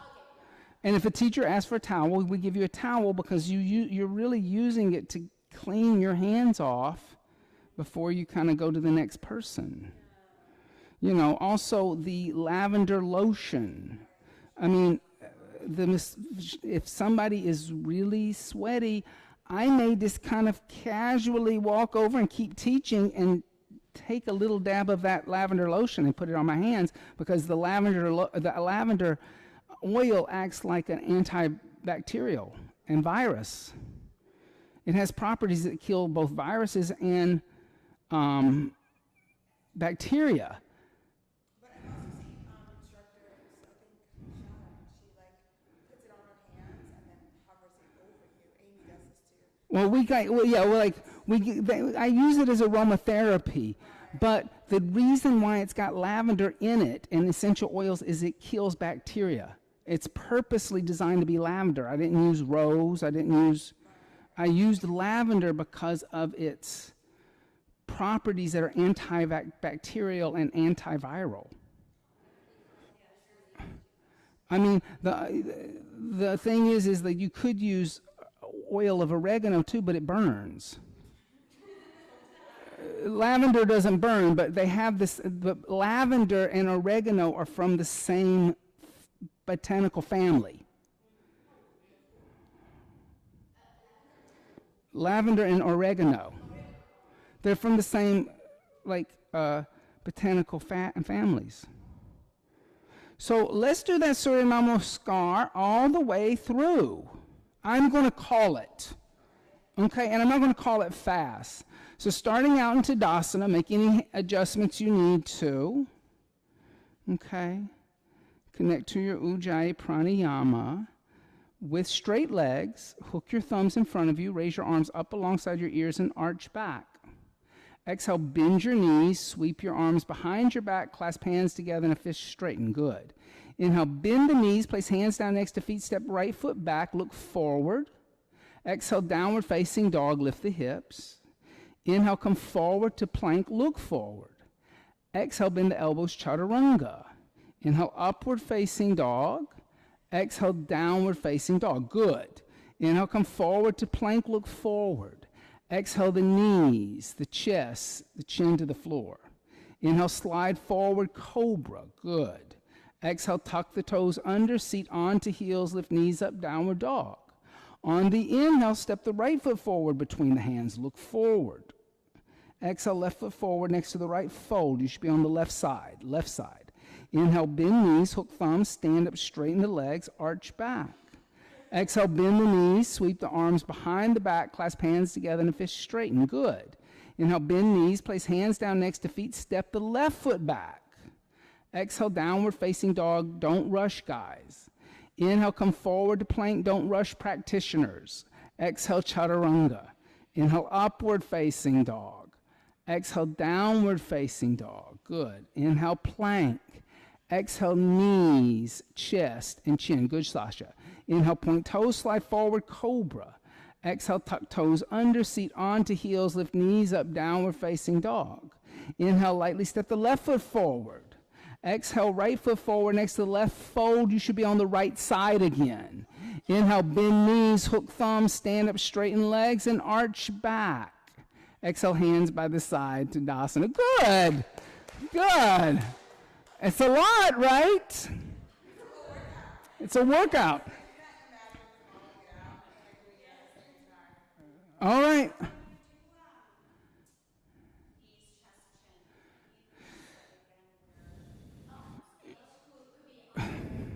Well, not for knees, chest, chin. Knees, chest, chin, just keep the hands in the hip crease. That way, you don't, let's say, come into knee, but then lay down. Like, some of them are not going to be in knees, chest, chin. They're going to flop down. So come back into knees, chest, chin. So, let's say I'm just kind of giving a little lift here. But let's say come down on your pelvis. Come down. Go. If they do this, I'm not going to try to keep them up. I'm not going to fight them. But I am kind of giving them a little bit of an understanding that this is lifting. So I'm not just have my hands here. I'm actually kind of pulling up a little bit. Cobra then the hand can come onto the sacrum. Or the hands can go here, especially if their elbows are way out here. You may just want to go here, and that's fine. Okay?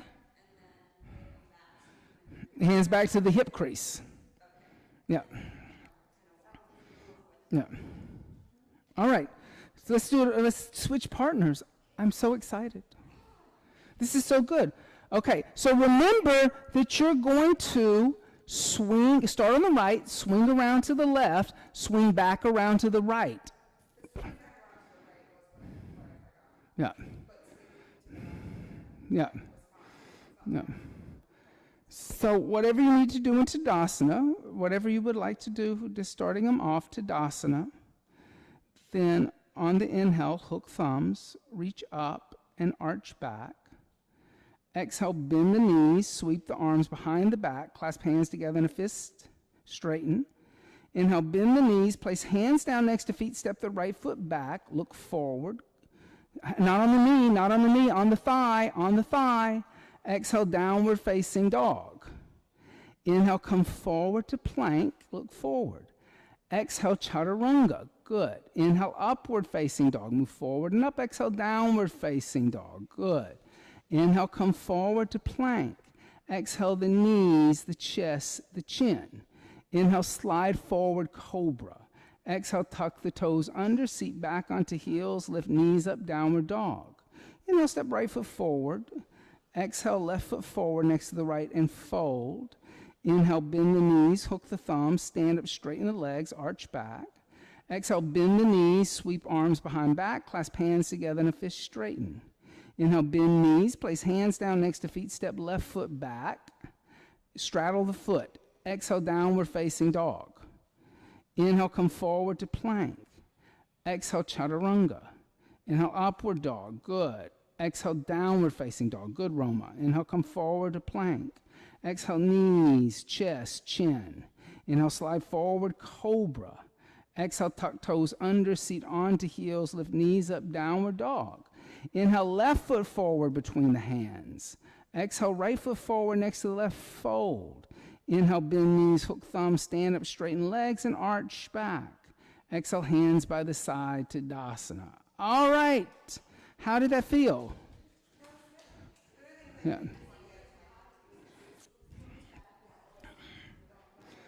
Is there any feedback?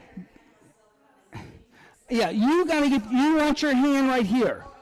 You don't want it anywhere. If you can feel kneecap, you're too close to the kneecap. You hand here, right there in the middle.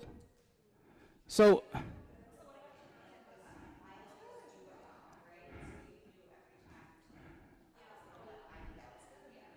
okay. All right. And I mean, it's like practicing makes perfect. Practice.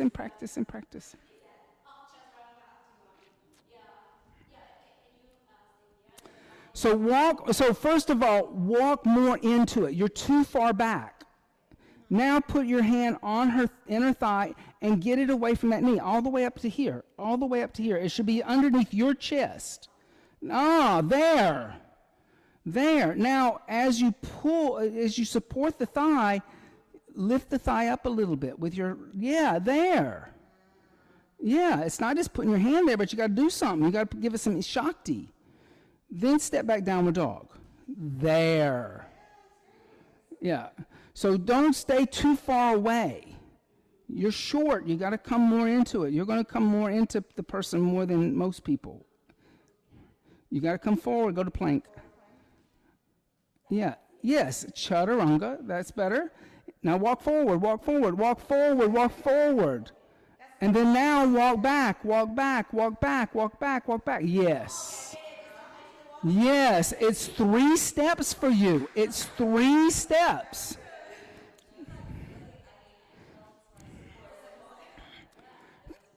But it's 3 steps total for you because of your height.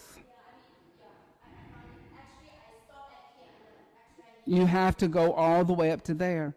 And so when you walk back, it's 3 steps back. Okay? Any questions about that Surya Namaskar? We're going to do it again, don't worry. Let's move on to the next one.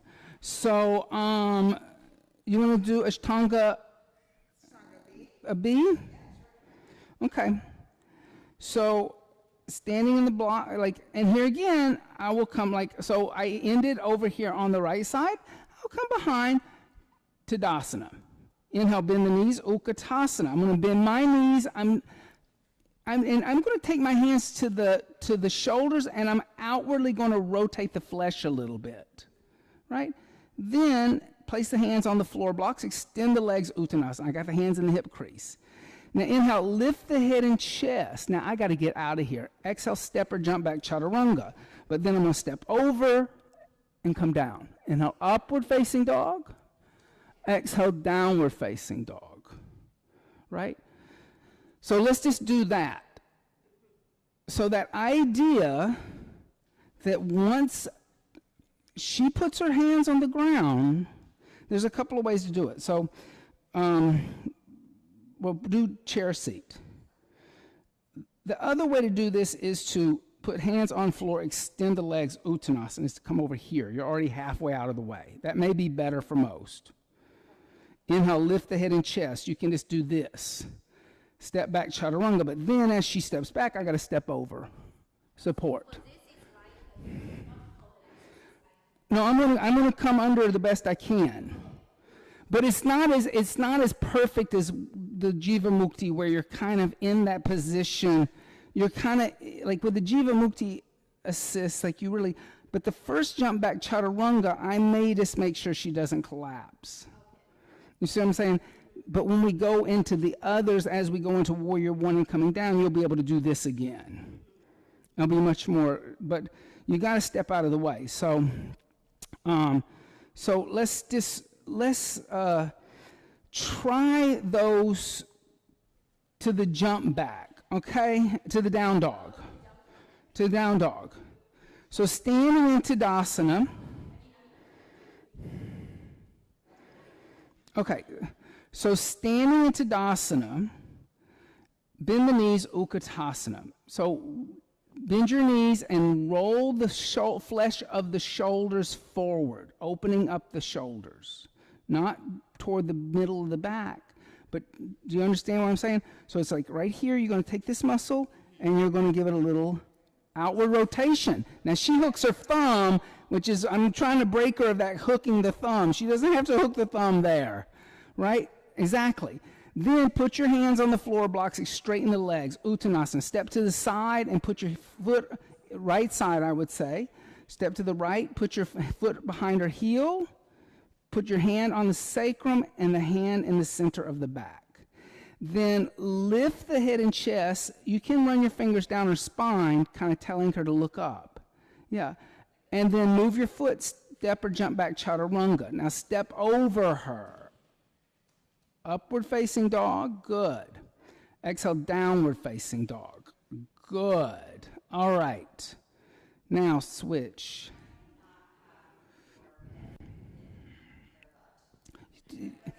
You're going to lift up. Don't look down, lift up a little bit.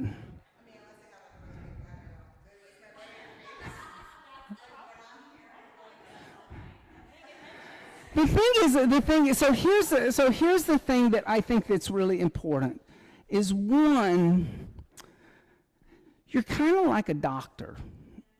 You're kind of like a doctor, you know, you're a nurse. You're not, you kind of, like, the key is to diffuse, you know, kind of put a mental shield up. That's what it is. It's putting a mental shield up.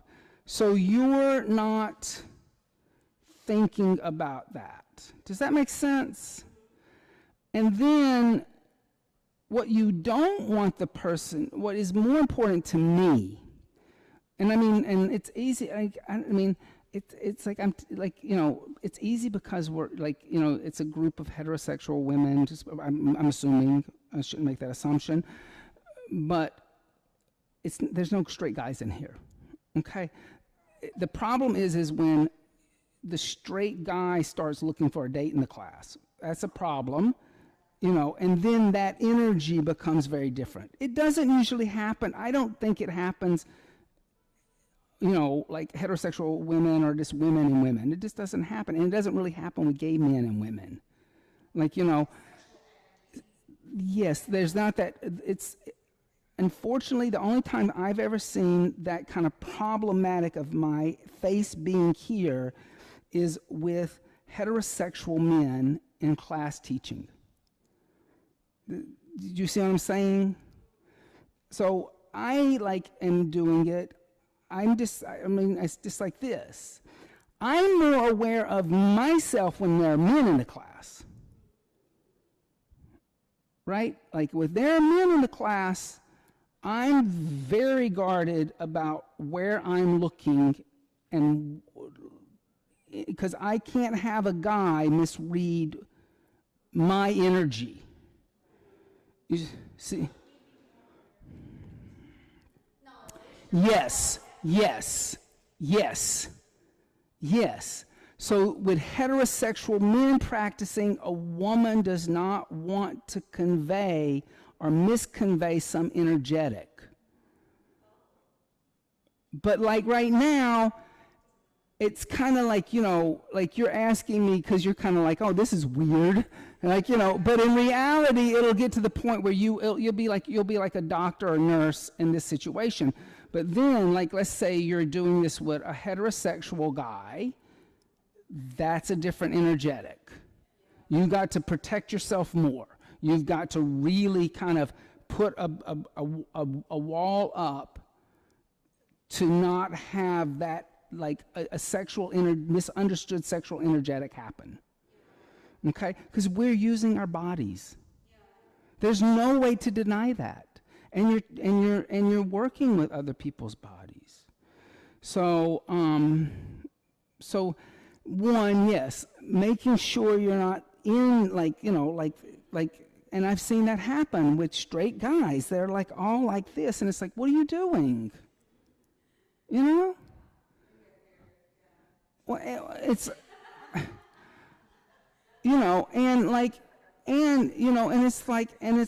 and because I have to do the same kind of energetic block when men come into the room. So if you are, and the problem is I didn't really go into it, but usually I go into a whole section, especially if I'm training men, is that, a woman can give another woman an assist that you can't give them. Right? Or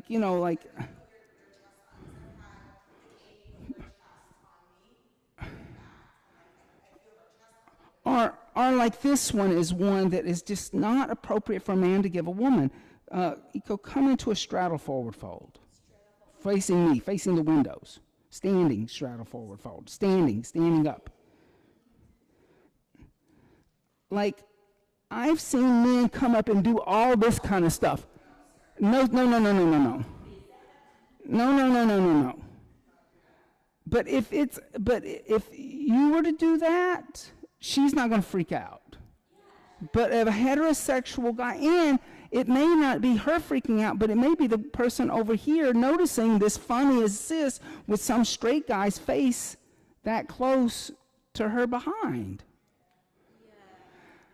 That's the kind of thing you have to really worry about, right? None of these assists, you're in this chaturanga assist, your face isn't that close, but something like this, where you're hugging somebody in, that's a problem. That's a real problem. And I've seen guys give that assist. And it's an inappropriate assist in that situation.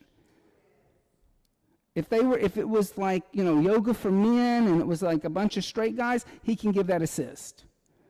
But if it's a room full of women and they're a male teacher and they're heterosexual, it is an inappropriate assist. It stinks. And because there's coming to the straddle forward fold again. Because there's 100 other assists that I can give that is just as effective, and I am not in her crotch. So why am I giving the assist? You know, that's the key. So like this assist coming to down dog. So from here, chaturanga, come forward to plank. Chaturanga, I'm looking forward. If I'm here, there's a problem, right? I'm looking above I'm looking beyond her head. I'm not even making eye contact with the hips and the buttocks. So even like that kind of thing of when I say block the energy, block it with your eyes. Don't look there, because as soon as you lift your head up, it's just like yoga asana. As soon as I lift my head up, I'm not directing my energy toward there. You know? You're clunking your way through it. Yeah, but finally, and you're like also looking down at my hands in the right place. Over time, you're going to get confident that you don't even have to look. And you're going to be where you need to be, and you're going to be able to look forward and be kind of beyond that person's.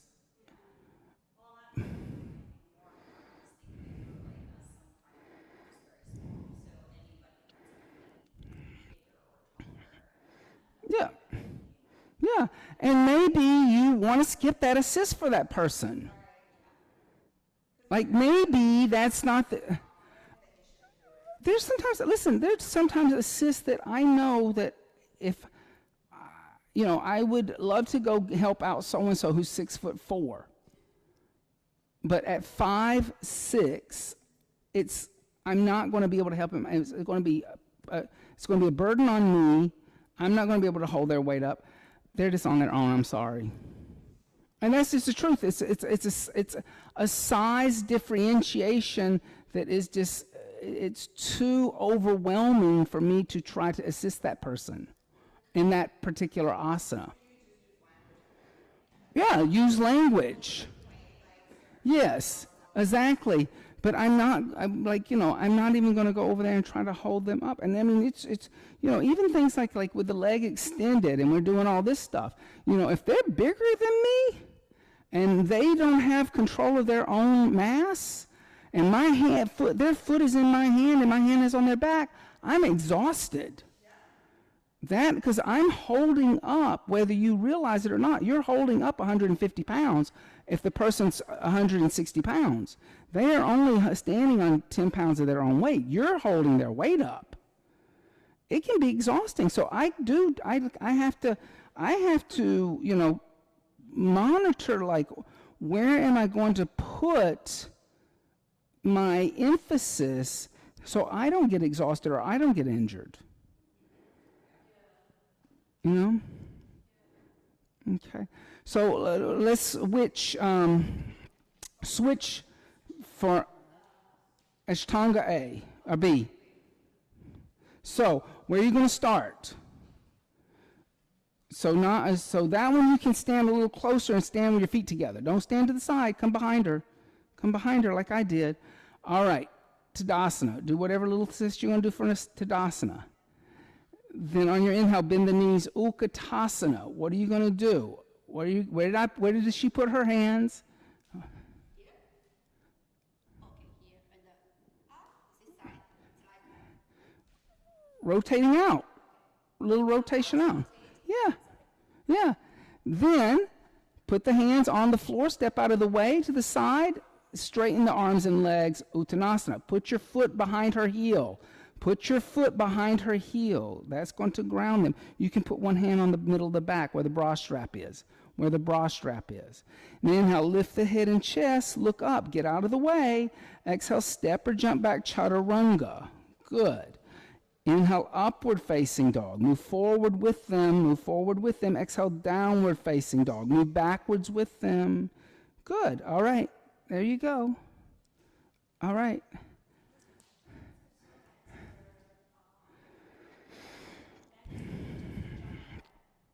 Okay. Yeah, same. Okay, so come back to down dog. Rum, I'm gonna have you demo this. Okay.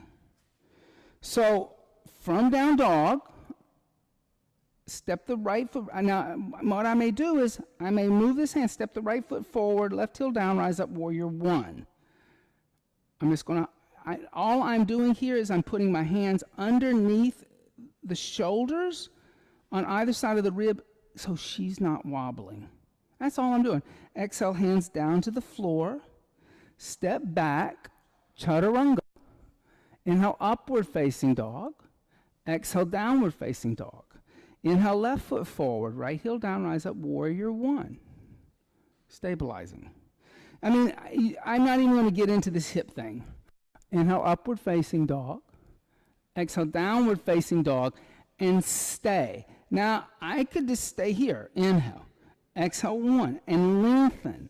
Her fingers, if her fingers move forward, keep reaching your arms forward. Exhale, two. Inhale. Exhale, three. Inhale. Exhale, four. Inhale. Exhale, I'm going to start to lighten. Bend your knees, look forward. Inhale, step or jump your feet in between your hands. See how this foot goes here? Exhale, fold. My hand is right on her bra strap. It's right where her bra strap is. Like, that's the thing. Then bend the knees, Utkatasana. Here I roll this, like, here again, little outward rotation. Exhale, Tadasana. Yeah. Yeah. I think that one of the best assists for this is if you can get them to sit, like, that feels so good to people. But in reality, I'm giving a little bit more advanced assist because I'm pulling her shoulders and chest back, so her shoulders are over her hips, and she's not leaning forward. I'm actually kind of lifting her up in a chair seat. Yeah. Well, if you do that assist, know that it's like going to the gym and doing squats. It's a lot of glute and a lot of quadricep strength. You have to be strong to do that. You know, and I mean, I do it all the time. But it's one of the best assists for Utkatasana or awkward twist. I mean, we'll get to there in a minute. Okay, so everybody go back to down dog. Yeah, well, switch your partners. Partner it. So, okay. So, exhale, downward dog. Inhale, right foot forward, left heel down, rise up, warrior one. Exhale, hands down to the floor, step back, bend the elbows, chaturanga. You got to come forward, Stephanie. Inhale, upward facing dog. Exhale, downward facing dog. Good. Inhale, left foot forward, right heel down, rise up, warrior one.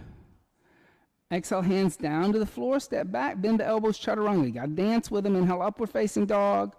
Exhale, downward facing dog. Okay. Inhale. Exhale, bend the knees, look forward. Inhale, step or jump your feet in between the hands. Go to the left side. Exhale, fold over the legs, foot against the heel. Inhale, bend the knees, Utkatasana. You want to step behind them. Exhale, come stand up to Dasana. Quick. So, like, that's also kind of interesting, right? That this is really, to assist, it's really quick movement. It develops the skills of quick movement, you know? All right, switch it up. So I'm just going to come here and I'm just putting my hands underneath the ball of the shoulder. You could go here. There's nothing wrong with on the, like, upper ribs, lateral muscles kind of pulling back. A lot of times what people will do if they're, like, they can be wobbly coming up in warrior one.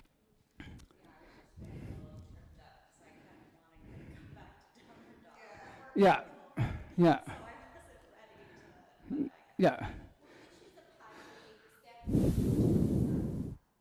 When you jump forward, you started on the right, you want to finish on the left. You know what I mean? Yeah, but you kind of on this, like when you folded forward, you were on right, then chaturanga, up dog, warrior one, then left, and then center. Should we do a little bit of sister when they do the down dog and then look forward and like that? You need to start letting go when you say that. You need to start letting go. You need to start letting, because you don't want to stop them. You don't want to hold them back. You know, like when I start to say inhale, exhale, bend the knees, look forward, my hands are leaving their hip crease. I'm getting out of there. Because they may anticipate that and jump forward a little late or a little early. You know? Okay, so switch up.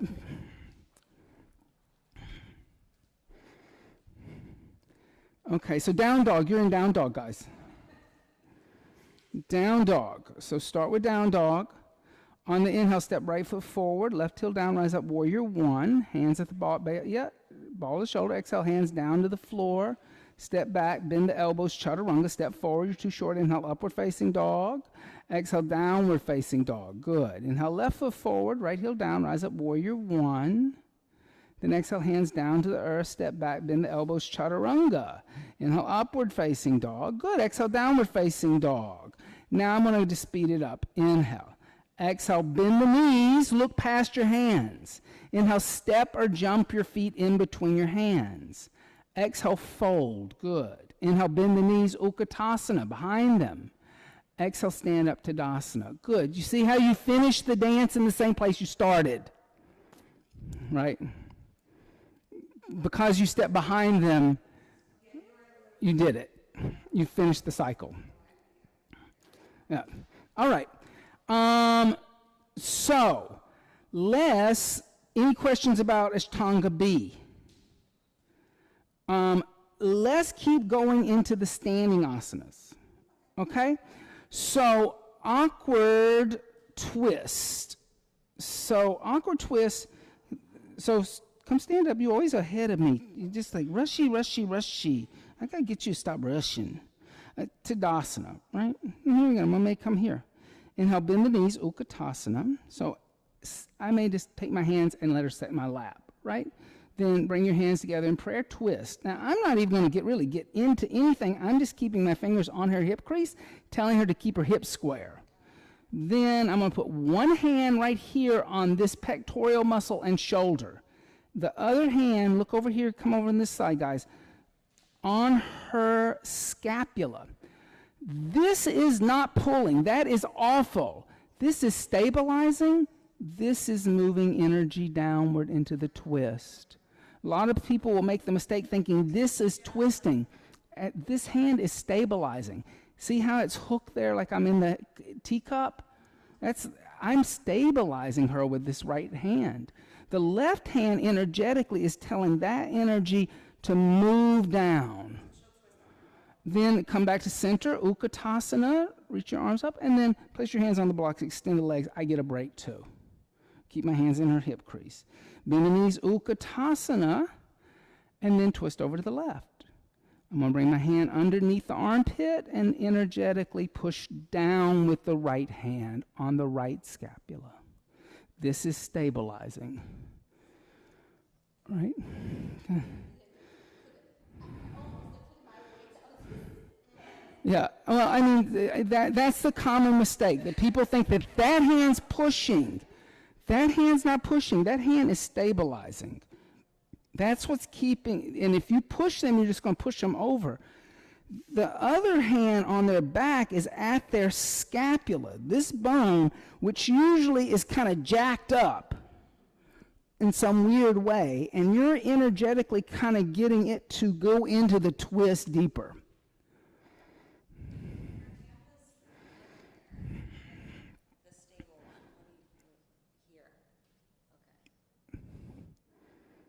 Right there.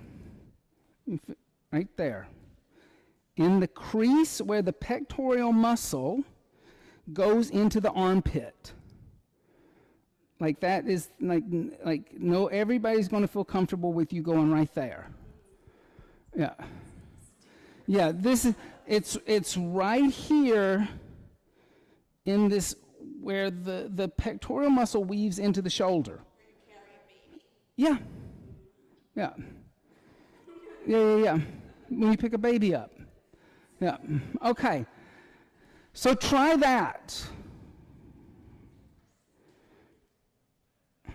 So start in Tadasana. I'm going to call it for you so everybody does a little bit. Tadasana. Inhale, bend the knees, Utkatasana. Then exhale, bring the hands together in prayer and twist over to the right. Left elbow on the outside of the right knee. Good. So hand right there at that pectoral muscle. Left hand on the left scapula, moving energy downwards. Then come back to center Utkatasana. Reach your arms up, support their rib cage a little bit. Exhale, fold over your legs, Uttanasana. Lift your hip crease up. Yeah, you can step away. Inhale, bend the knees, Utkatasana. Bend your knees with them. Then exhale, twist over to the left. Right hand on the outside left.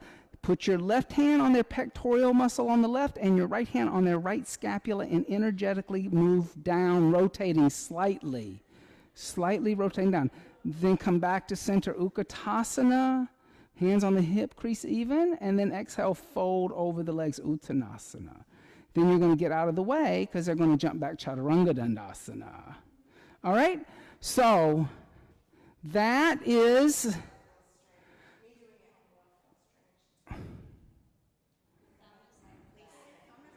I kind of keep my palm like this.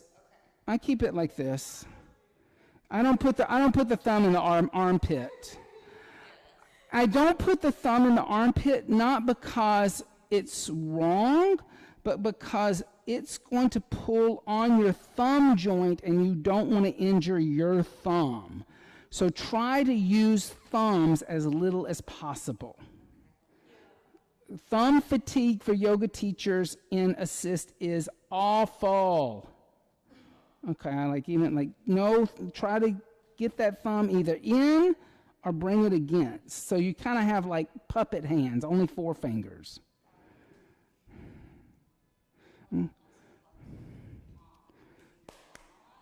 Yes, more than that. Okay, let's switch sides. Yay, switch people. Okay, Tadasana, mountain seat. Bend the knees, Utkatasana, awkward chair. Let them sit in your lap. Then exhale, bring the hands together in prayer and twist over to the right. Left elbow on the outside of the right knee. Then where's the left hand go? On their scapula. Where is that bony bone? So you don't have to wrap. Just here, extend.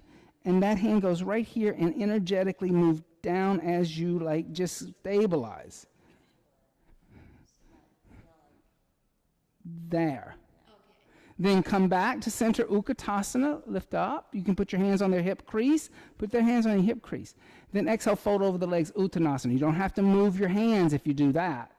Inhale, bend the knees, Utkatasana, awkward chair. Then twist over to the left. Right elbow on the outside of the left knee. The left hand's going to come to the front of the chest. The right hand's going to come onto the right scapula, and you're going to move down and use the left arm like you're holding onto a teacup. Okay, good. Then come back to center Utkatasana. Exhale, place hands on the floor, extend the legs, Uttanasana. Good. Yeah. In this case, because they're about to jump back, I like to stay here and then jump back Chaturanga. You can step away.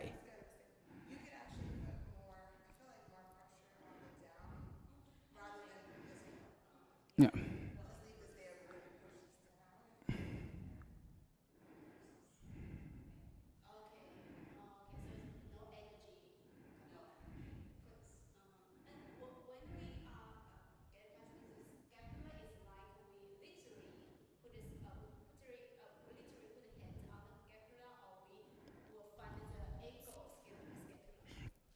When I put my hand on your scapula, I'm moving the energy that way. I'm moving it away from the center of the back. The energy's moving that way. Because the hand over here, that's what's going to give you the length of the chest twisting. Right? It's here again, see the hands doing that. That's what you're doing, really. This is stabilizing, but as it stabilizes, this is moving deeper into the twist. Right? All right. Let's go to warrior one. Now, this warrior one's different from the one that you just did because you're staying in it for 5 breaths. Okay? So, Stephanie, can you come into warrior one? So, because you already done jump backs, chaturangas, and all that, we're going to skip that. So, in a warrior one for 5 breaths, what is the first thing I'm going to look at? Back foot, the foot. I'm going to look at the foot. What is the foot doing? So, turn your foot out to the windows, the back foot out toward the windows. So, sometimes you see that, right? And they're in warrior one, and then they can't figure out why they can't square their hips. So I may come here, and I may put this foot here, and then just kind of rotate and get it in the angle I want. And that may be it, right there. I started here, then I suggested to come back, then I suggested the scapula move down away from the ear so she doesn't have shoulder earrings. Right? That's it. Check out the feet. Now sometimes, like, you might have somebody do this, come into warrior one on the other side. You can just do it so you're even. But then as you bend the knee, move your knee in. Like, sometimes you may see that. That's a little weird, and I've even seen where the person's foot's turned like that. So you may, if that's happening, you may decide to forego this and kind of come back over here and start saying, move your foot parallel. You could even put a block there, right? And then say, track your knee down the center of your foot. That's it, you know? Because, you know, and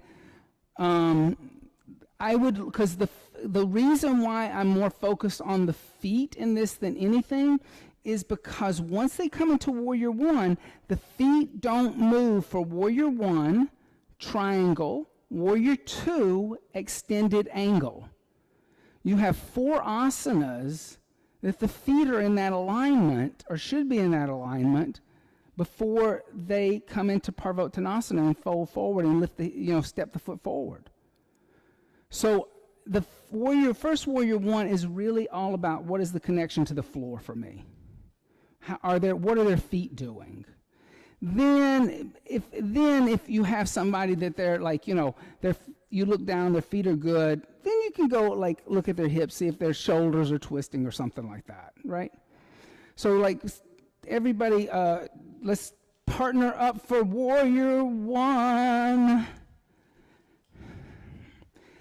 And give them a funky warrior one. Don't do it all perfect for them. Give them something to adjust. That's what kind of happens. So how are you going to adjust that?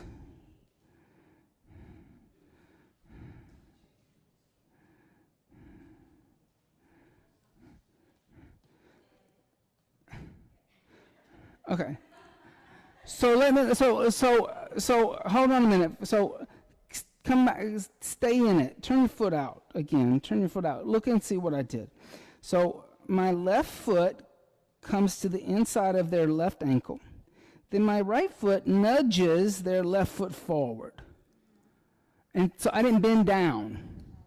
I didn't do all this stuff. Feet are good. Feet are good. You can like do all kinds of things on feet. Like I step on feet. I put my foot on feet. Ground down with my foot. You might want to make sure they don't have toe fungus. But like she's got pretty feet. Look at them cute little feet. I know, but like I listen. I get it. There's if I see funky foot, I'm not going to do that assist. But I wouldn't wear socks because you're not going to be grounded. You're going to be slipping and sliding all over this bamboo floor. like it's sliding down and sliding, and it's like slip and slide. So, but yeah, I mean, I take note of stuff like that too. I check that out. Like, if they have like, better than touching their feet, because if you touch their feet, then you're going to touch your face, or you're going to touch somebody else. So foot to foot is better than, foot to mouth. Yeah. So believe me, touching feet to feet is much safer than putting your hands. And if you assist hands on feet, like this is something that David and Sharon taught me years ago. They were like, you could do a whole class where you just assist feet. Don't assist their head. If you go through the classroom touching everybody's feet, because it's all about feet that day for you, then don't go up and put your hands in somebody's face and mouth. And they used to say that. So you're much easier just kind of doing foot to foot. You're safer than hand to foot, because do that again. Like if I see somebody do that again when you're in Tadasana and you're like doing all that funny stuff with your feet. No, Tadasana, like you were just doing all that funny stuff like this. Tadasana, mountain seat. Do all that stuff with your funny feet. Do like all that, like I may just come here and I may just do that. Oh, yeah, I do a lot of this. Yeah, and I may just come here and do that. Like just put my feet on top of her feet.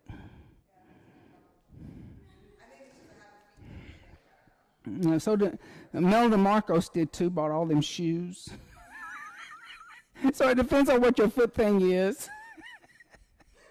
That could work out in different ways. So I think that but I would definitely think about before you touch feet. Or if you touch somebody's feet, go over and get your lavender lotion and put a little lavender lotion in your hand. You can, but notice if they don't do anything. How many times have you heard me say that in class? Back foot in, not talking to me, Austin. I don't know who you're talking to. Yes, Anna, I am talking to you. Specifically.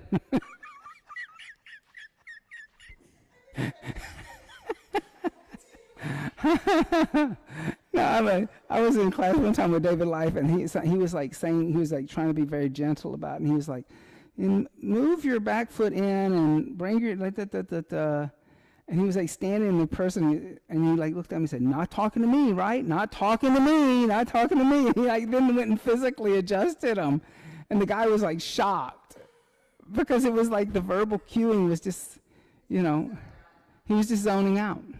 So verbal cueing, sure, move your back foot in, and not gonna do it. Okay, so try it again. Like everybody, like switch it up, or just do it like if.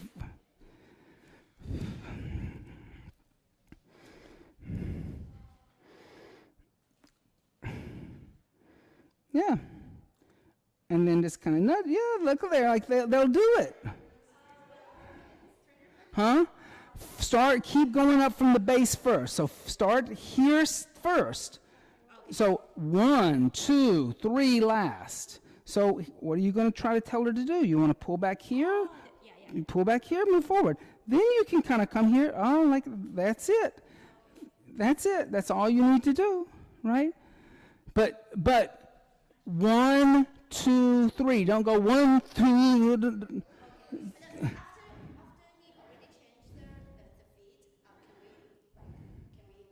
Yeah. You can move. You can move away. You can move away. Sometimes what I'll do is this, right? Like if I have somebody who's really extreme and I got their foot to move, right? And so she's in Warrior 1, I may stay here. Exhale, open arms and hips, Warrior 2. Right? That's an easy transition. Then inhale, extend the front leg. I'll maybe move a little like energy up the thigh. Then reach.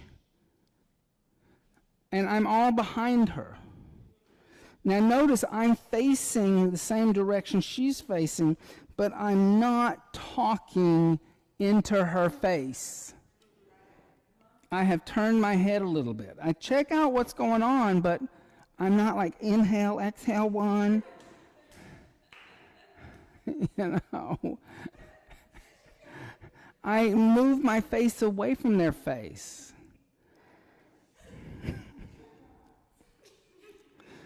So that, like, you know, you just have that body awareness. But I did check out what's going on. I wasn't just like all this the whole time. But it was in between cueing, you know. So let me just do that again. From warrior one. So let's say that I'm going to stay back here, warrior one. Exhale, open arms and hips, warrior two. I step to the side, on the left side. Inhale, extend the right leg. I move the energy back a little bit. Reach forward. I guide her a little bit. First hand, I take my hand to the hip bone. Then I put my hand into my hip into the hip. So I don't go hip. Notice what happened when I did that. How many times have you had somebody do that? They go with the hip first. This is the blocking from keeping them to fall over. This is actually stabilizing them. The last thing that happens is I put my hip against their hip. And this is the easiest assist for this. This holding onto this bone right here at the hip, you're just lifting the energy up a little bit with your fingertips. I'm not really getting them deeper. You can go back up, Stephanie, go back to it. I can have my hand here on the forearm. That's fine. I mean, I like holding onto I like kind of putting my fingers underneath the base of the palm, because it kind of gives you a natural kind of ability to pull. I kind of find that a little like fingery here again, fingers. Whereas here, I kind of make a little holder and just kind of lift up. You know. Well, now watch what I do when I lift her up. Last thing coming into it, the last thing was the hip to come in. Now the first thing has to be the hip. The first thing has to be the hip that moves. Because if I go back into Trikonasana, if I stay here and keep my hip here, what's happening? You're falling. So the first thing that has to do is I have to move that hip. And I have teachers all the time who like start to go hands off and they're like, hip is still there and they're pushing you as you're coming up. It's impossible. So your hip has to move out of there first. Okay? So try that from warrior one and let's go through that transition. So starting in warrior one. So starting in warrior one, you've already made whatever adjustments you're going to make for warrior one. You can stay back there behind them. And then exhale, open arms and hips, warrior two. So you're going to step, now if you're on the left side, you're going to step left behind them, okay? Then straighten the front leg. Now, as you straighten the front leg, reach out with your hand and take your other hand right here to the hip crease. Step out a little bit forward in front of them and pull them forward. So, and then let the hand go down. Let the hand go down and then take that hand to the hip bone. That hand to the hip bone. This hand here, and then that hip comes into, you're facing this way. Yes. So, switch hands. That hand to the hip. And now you can pull back a little bit, but not too much, and lift up. Okay? So now notice how you're open. There's nothing kind of crossing like this. Your energy. So when you need to then get out of there, as you lift her up, you can move your hand and like, yeah, you're in the perfect place. Okay? Does that make sense? Yeah. You can do it on. So start in warrior one. Now, wherever the closed side is, you're going to go to that side. So that means they're back. Open the arms and hips, warrior two. Then extend your front leg. So bring your hand, pull the skin of the front of their thigh up into the hip crease.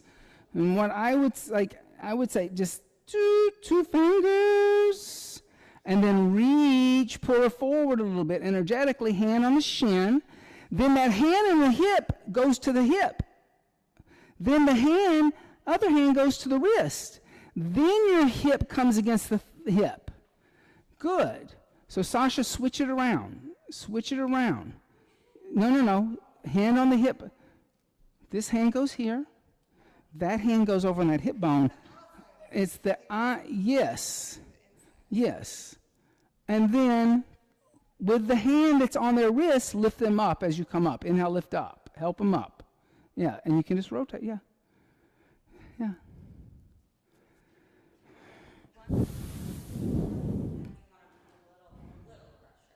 Yes, but you have to, before you can put pressure from your hip into their hip, this hand has to be on their hip bone, holding on, stabilizing. Okay, so switch up and try on the right side with the second person. So start in your warrior one from behind.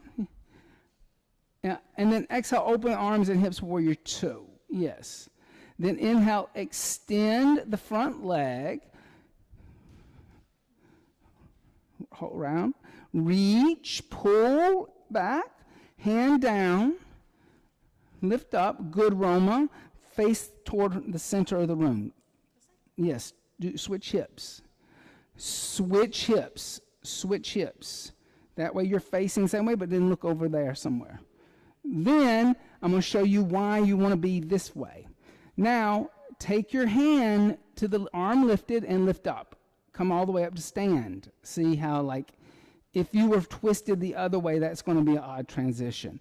If you were here, then you would have to go here. Right?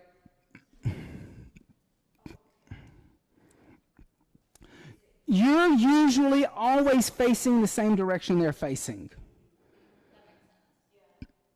So if you find yourself here and their head's over there, readjust it. That's kind of a general rule of thumb. Okay? So do the left side now.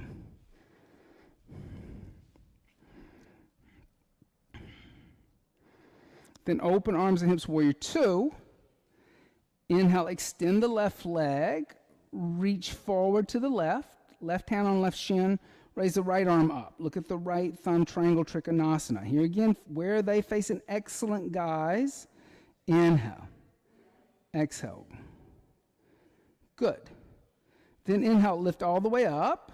Dance with them, come out of it. And then exhale, warrior two. Yeah, good. Yeah, so warrior two, first you're already here. So since she's already in warrior two, go into warrior two. And first thing I could do is I could do that. I could just reach the arms in opposite directions. I'm not really dealing with what's going on in the feet, but I'm already here kind of with my hands here. So I'm going to give a little energetic of getting the scapula to move away from the center of the back, right? Then I can come around and I can look, and here I might want to do this. I might want to take my hand into the back. It's not on the knee. It's the back of the thigh above the knee joint, and just take this heel of the hand right into the hip crease and just gently move the flesh that way. You see how I'm rotating? A lot of times people think I'm pulling. I'm not pulling. I'm rotating the thigh flesh. I'm rotating the flesh like that. Now, that's one assist, especially if the knee is collapsing to the inside. What I did to Stephanie today is coming to warrior two, I came behind her, I put my chest on her hip, and I inhale, lifted, And then exhale, got her to move forward. So, but I lifted the inner, here again, getting the outward rotation of the thigh. See, and that's a big muscle. You're not going to hurt. Lifting, and then exhale, going toward the earth. Then when she came out of it, I just put my hands on her rib cage and balanced her. You know? But sometimes you're going to get somebody that's going to come into Warrior 2, and their knee is going to be way over there as they're bending. Like it's going to be like way out here. And that's when I'm going to really come in here and try to suggest that.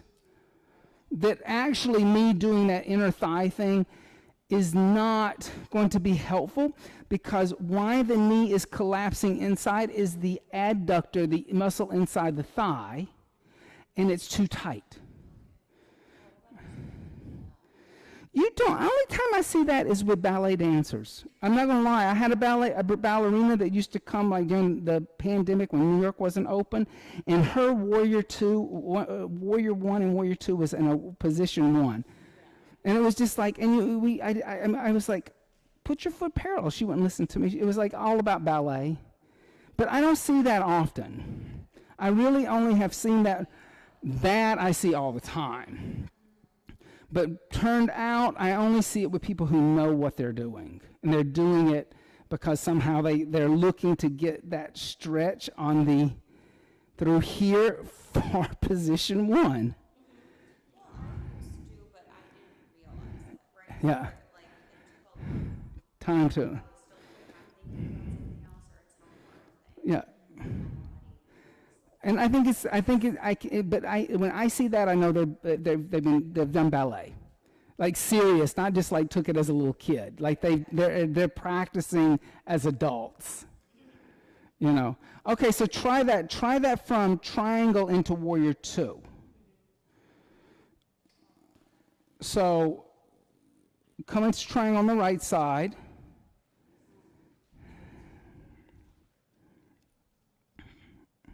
Yep. Then inhale, lift up, Warrior 2, or lift all the way up. Then exhale, bend the front knee, Warrior 2. Now here, what are you going to do? Maybe move outward with the arms. Yeah. Then maybe drop down to your knee. Drop down to your knee behind them. Behind them, facing the same direction they are. Then put your hip on her hip. That's your pelvis. That's your pelvis. So step this foot, step that foot further out. Step it over the block. Then take the hand to the inside of the thigh. This hand here. Now inhale, lift up. No hand right there. Lift up the flesh. Then exhale, move her into the deeper. Yeah. Then as she comes out of it, take your hands to her rib cage and lift her up. Now get out of there. Right? But gently, you want to kind of back off, but you're going to leave her at that point, because the next move is that she's going to bend the knee and put the hand down. You see? Okay?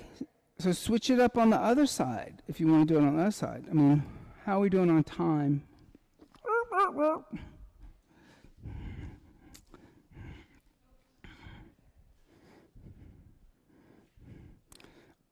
And then lift all the way up. Bend the knee. Drop down. Hands on the inner thigh. Lift the thigh flesh upward.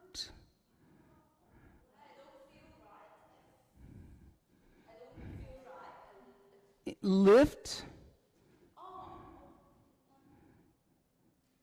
So energetically lift toward you. Then exhale, move into it with them. Okay. Then take your hands to the rib cage, lift up. And then step up as they extend, step up and step away, and then they will continue to go into extended angle. Okay. So switch it up. So come into triangle. And Stephanie, check your back foot out. Then lift all the way up from triangle. Then bend the front knee, warrior two. You're going to drop down to your knee, guys. You're going to drop down to your knees. You're going to take your hands to their inner thighs. You're going to lift up, and then exhale, move deeper. Yeah. So here again, you're not going to give up. You're going to still give it. You're not going to like, okay?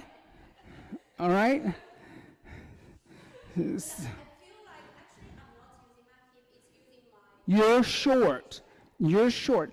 Now, the other way to do it if you're short is, Stephanie, bend your knee. I can just come here and do this. Okay. But I'm a little more face to face. But that is possible if I'm short. Because, yeah.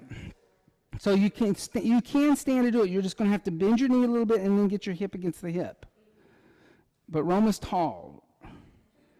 And then inhale, lift, Roma, no, energetically pull, and then exhale, move her deeper. Yeah. But keep the pressure. Keep the pressure. Don't let go of the pressure. The pressure's not, it's once you've established, it's established. Then lift up. Good. Now do the other side.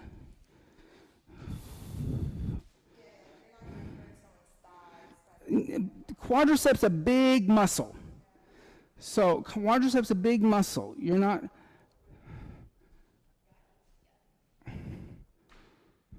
Then come up. Then bend the front knee, warrior two, drop down, or do whatever you're going to do. Then take your hands to their inner thigh. On the inhale, lift up. That's probably better for you. That may be better for you. Yeah. But energetically use your hands. You're not just putting your hands on them, groping them. You're moving the energy. Then come back up. I think that's one of the things, the hardest things to learn, is that like once your hands are in the energetic, moving the energy, you're not kind of softening them again. And you're staying there for those 5 breaths. You're in the asana with them for 5 breaths. Right? Okay? Extended angle. You want to do extended angle? Yeah. So step back to warrior two. Do it on the other side, right side first.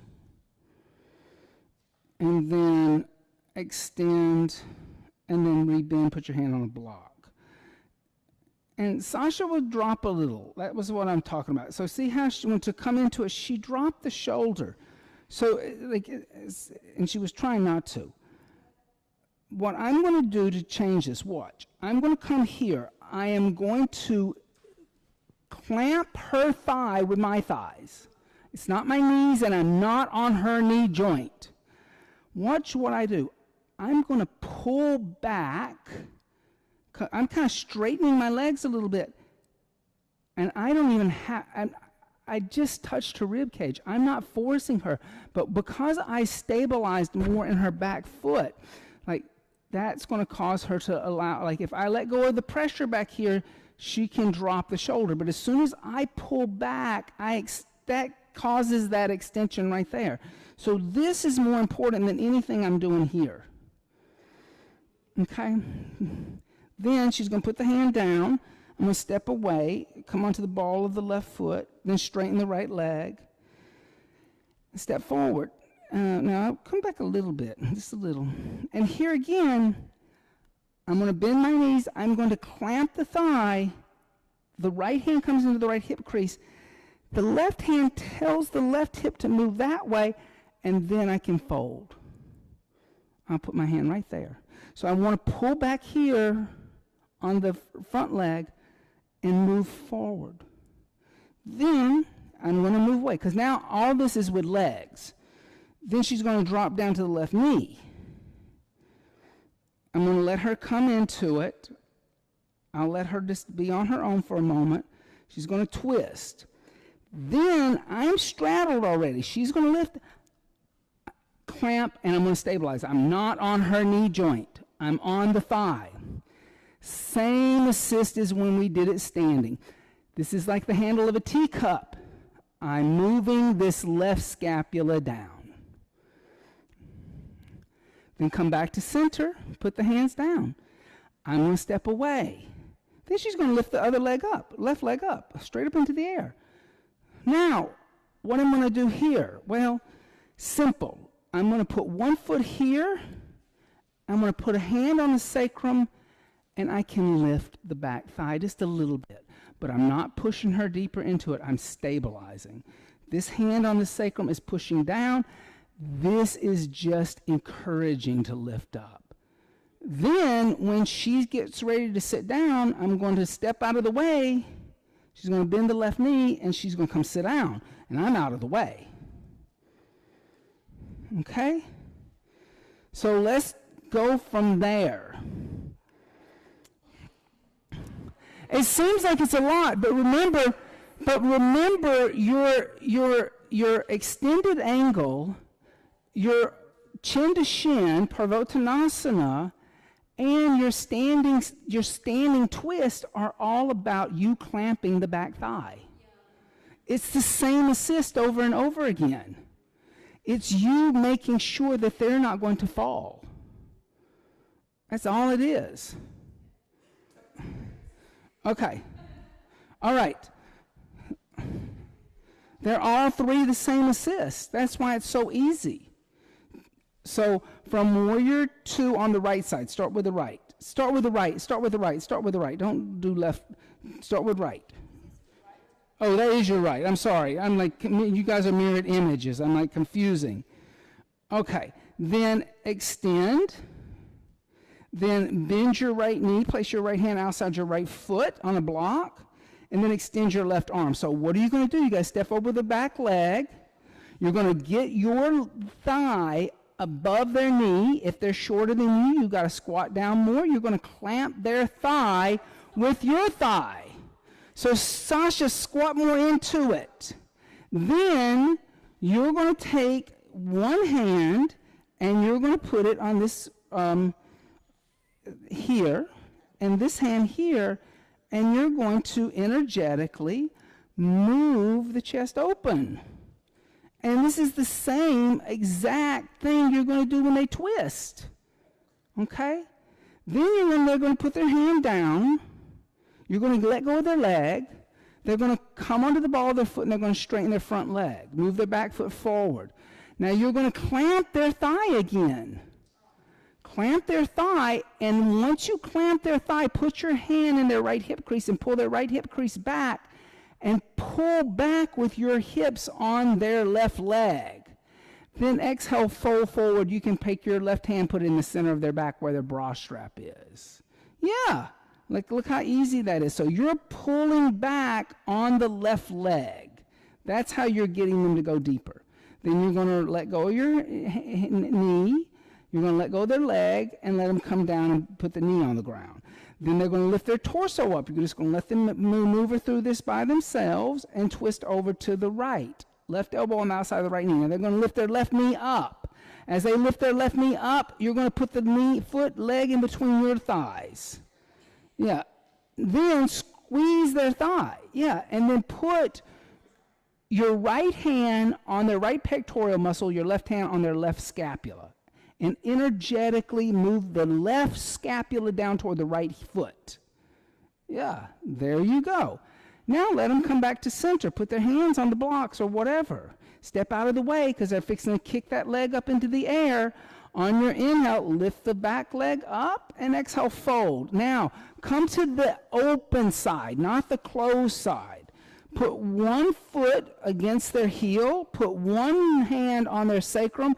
And take your other hand to the outside of their left thigh and lift up a little bit. So this, yes. Good. I would be on the other side. You're still on the closed side. That's the closed.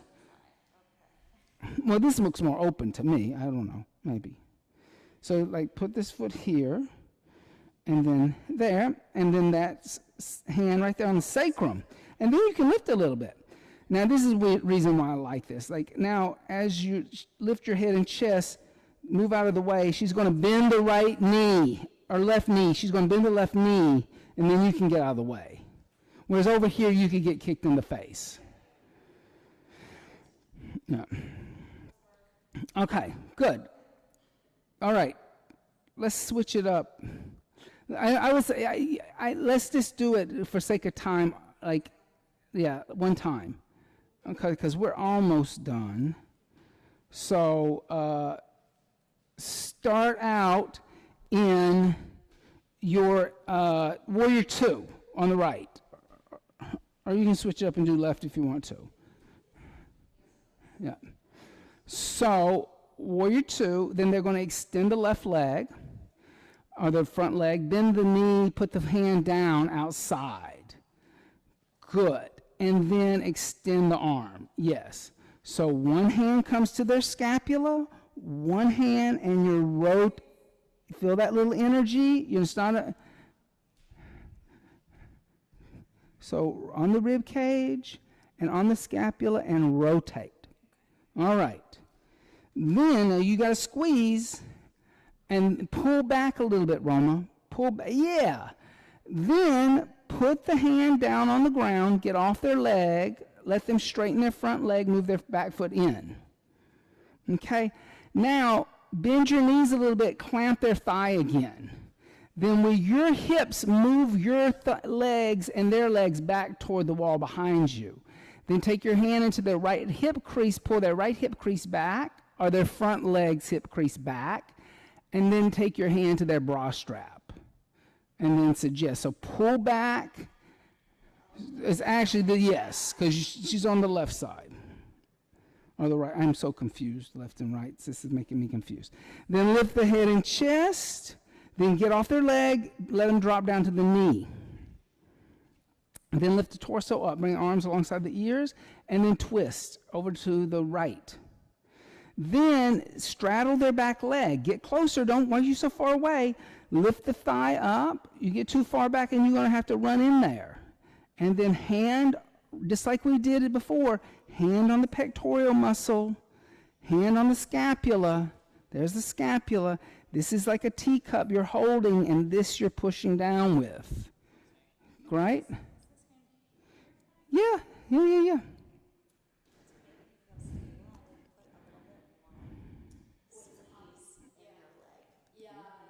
Bring your feet a little closer together. They're too far apart. Bring your feet closer together. Now squeeze. Yes, there. Yeah. Okay. Then release, put the hands down, and then they're going to come into standing split. So lift the leg up, then go over to the right side, and then put one foot behind their heel, one hand on their sacrum, and then the opposite hand on the outside of their thigh, not on their knee, their thigh. And then push down and lift up a little bit with this arm. You can encourage a little lift. Good.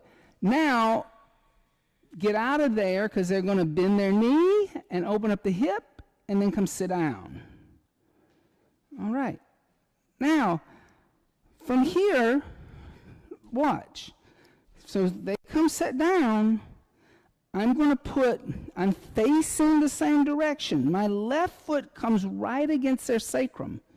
My inner left shin bone is against their back. Then, I should be on this side. My right foot is against their sacrum.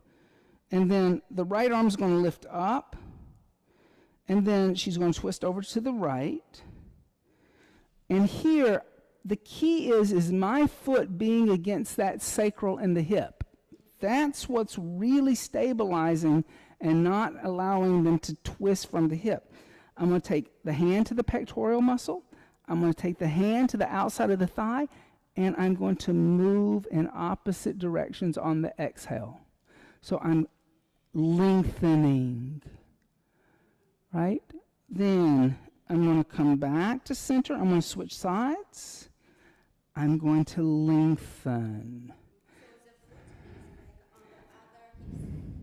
It's on right here on the sacrum, right here on that triangular shape.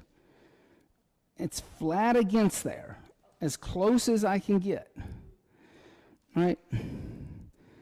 Then let's just keep going. ankle to knee, right? I can I'm not going to give this assist if they can't do it. If their knee is all cocked up and everything, I'm not giving them an assist. Okay? But if they're like this, yeah, fold forward. And here, I'm not laying on her. I'm just taking my heel of my hand and suggesting outward rotation of the quadricep. That is it. I'm pushing down, but notice I'm not laying all over her, right? Mainly because it's too fast. It's too fast. Then when we come up, left leg's going to swing around. And here, all I may do is just suggest energetic moving back and forward. Moving the shoulders down. Then step back, downward dog, I'm done. Downward dog, I can come back here. Lengthen. Do the left side. Okay? So starting from coming into Ardha Matsyendrasana. They've already sat down. So Ardha Matsyendrasana.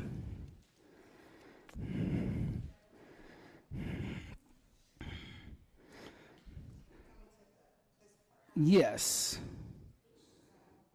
Perfect.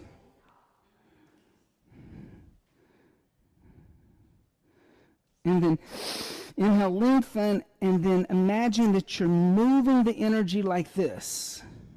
Like the energy, so this hand comes right here, and that hand moves, and the energy is moving in two different directions. Like you're pulling saltwater taffy. Yes. Then let them come back to center, counter rotate, switch sides with them. You're going to rotate with them. And here again, you get that little bit of saltwater taffy. You were right, Sasha. Your instincts was right. Hand on the back of the scapula, and then lift the left shoulder up. Yes. And then come back to center and set up for ankle to knee, Agni Stambhasana. All right. And then flex your feet, lift your head and chest, and then exhale, fold. So with Roma, I maybe wouldn't do that assist. So like for Roma, maybe what I would do, come here, Roma. Come, give me your hands.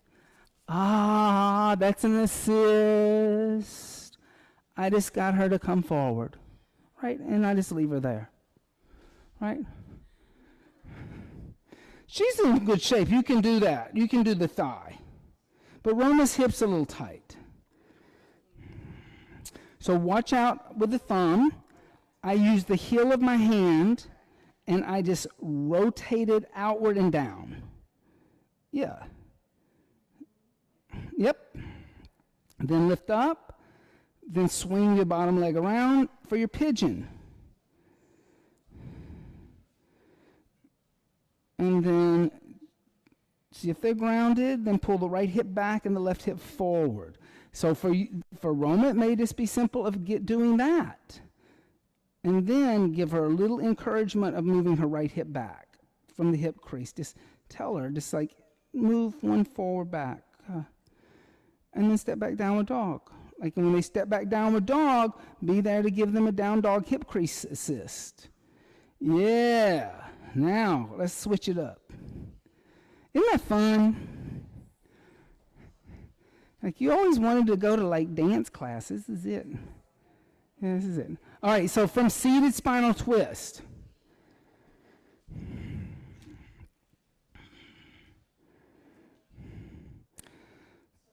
So you're going to come over on this side. You're going to be on this side. Foot. Yeah. Then lift up. And then twist. So good, Roma. So this hand can come here. And you can bend the knees a little more.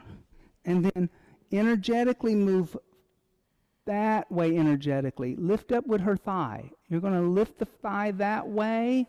So think of stretching this way. Good. No. No. Then you're in her face. Then you're all in her face. Then you're all in her face. So energetically, there. You feel what I'm doing to your skin? That's it. So you're doing this. You're not just standing there. It's this. Then switch, turn, rotate, counter twist. So here, Roma, let me see, step away. Here, here, and here. Okay, so here the hand isn't on the thigh. Yes. Then come back to center. Then set up for ankle to knee. Then take your hands to the hip. This looks good for everybody. Hands to the hip. Make sure you're not using your little thumbs. Make sure you're not using your little thumbs. Use the heel of your hand. There. Then rotate outward with the flesh and let them fold forward. Press down. Roma, give her some Shakti there. And there's nothing over there. All right. Yeah. Yeah. And then lift up.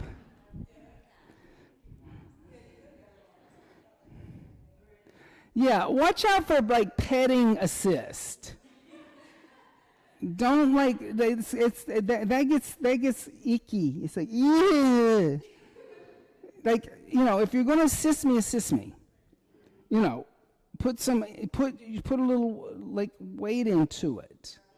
Ground them, especially grounding, because all you're doing here is grounding them. Because you'll have some people, they'll be so flexible, they'll lift their sit bones up in this. You're just grounding that person, okay? Then,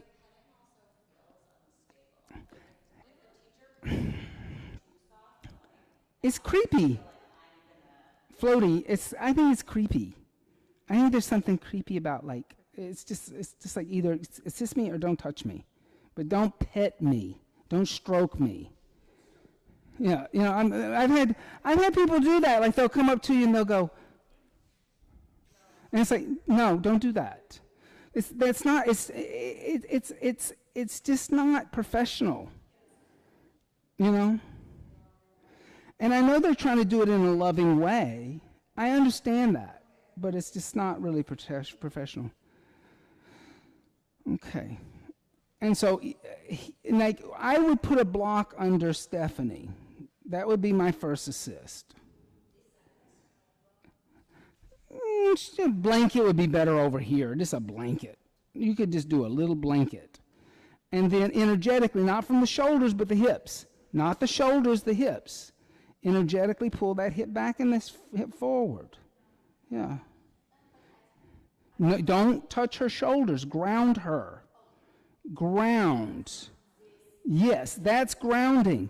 Don't you like save all of that other stuff above. Everything we're doing is grounding. We're not really giving a lot of assist shoulders and arms, if you notice. Maybe Utkatasana, because you've stabilized them by letting them sit on your lap. Okay, that's good? Okay, great. Excellent. Yay. Now, last one, okay? So last one, Vaishishthasana or side plank, okay? So, Roma, can you come into it? So come into down dog. So I know that she's going to come onto the right side, so I'm going to be on the right side, okay? And she's going to come out to a plank. She's going to come onto the right hand outside the right foot. Now, I'm going to let her get there.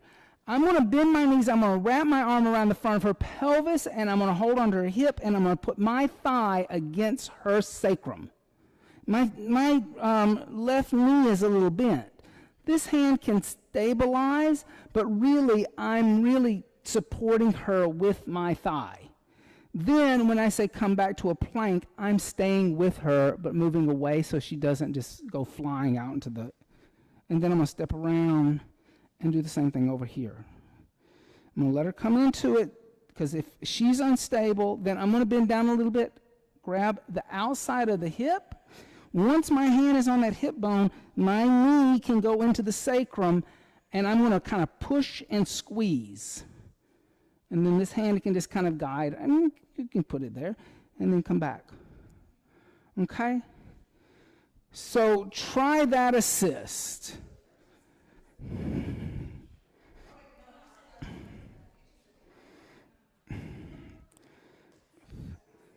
So down dog. So come forward to plank.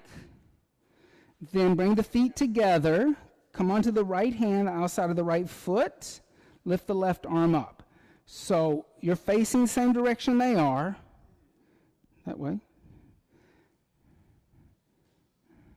Okay, hey, wait. Okay, so look right here. So she's going to come in. I'm facing this way. My left thigh is going to be on her hip. Here. Like, think of it like I'm doing a dip. I'm doing a dip. That's all it is. I'm doing a dip. Yeah, it's a dip. If ever you dipped a partner, well, if you're taller, you probably have longer arms, and so you can just reach down. I find that if you're shorter, you gotta like sometimes dip down maybe a little more. I don't know. Yeah, reach down and grab the hip first. Now lift up. Now put the thigh there. Yeah. Stabilize here, balance here, and then.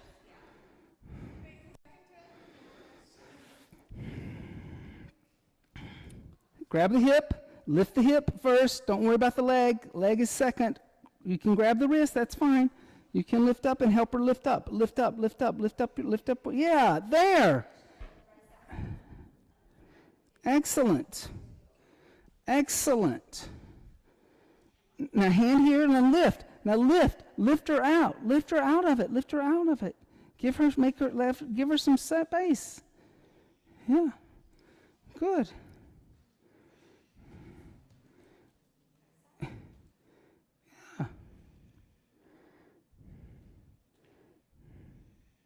Yeah. Great. Good. Grab the hip bone first. Lift, lift, lift. Now thigh, lift.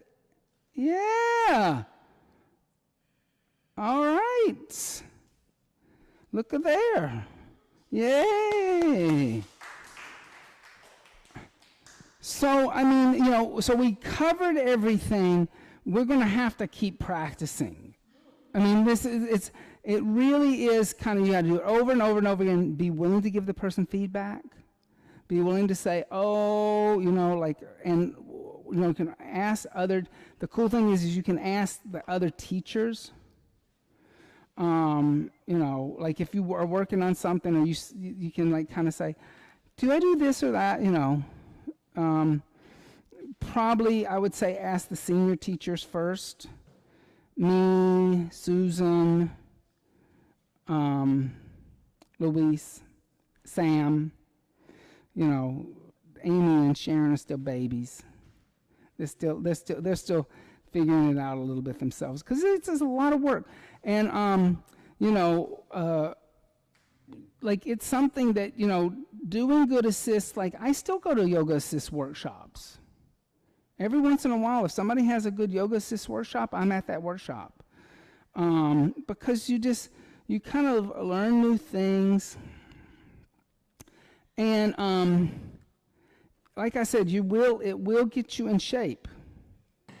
Because you have to work. It's a lot of work. Yeah. It's a lot of work. But any questions?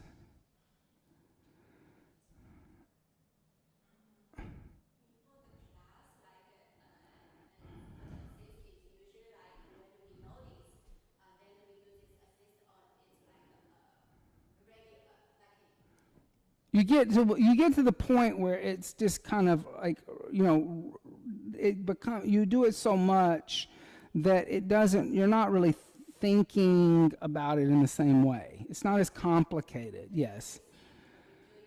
But yes, and then you notice that you'll like see things like, well, I can do this other assist or like whatever. But then like right now we're, like I said, we're doing basic assist, and most of it focused on just grounding the person. Mainly because what I want you to learn is that, if you learn to ground now, when you start to do the more complicated assist, you will know how to ground them to do it. Because the grounding never goes away. It's never like all of a sudden we stop grounding them and give them a crazy assist. You're always grounding them first and then getting them to go deeper, right? Adding on to the energetics of the assist, right? And I think that it's just one of the things. My feeling is that, when it comes to assisting somebody, because I've been in places where they didn't give assist and places where they do give assist, I'm going to tell you, you see people who are practitioners at studios where they give assist make advances in their practice quicker than places where they don't assist. They just and because especially when the teachers know how not to just push people into something, but move the energy. Because all of a sudden, because you can, unless somebody's really studied like these ideas of energy movement and energetics, when you say, there's this spiraling energy through your body like a DNA, like most people just don't know what you are talking about. They're just and they can't observe it, but you can get somebody to feel that when you start to learn to go this way, not just here and not just here, but this kind of direction.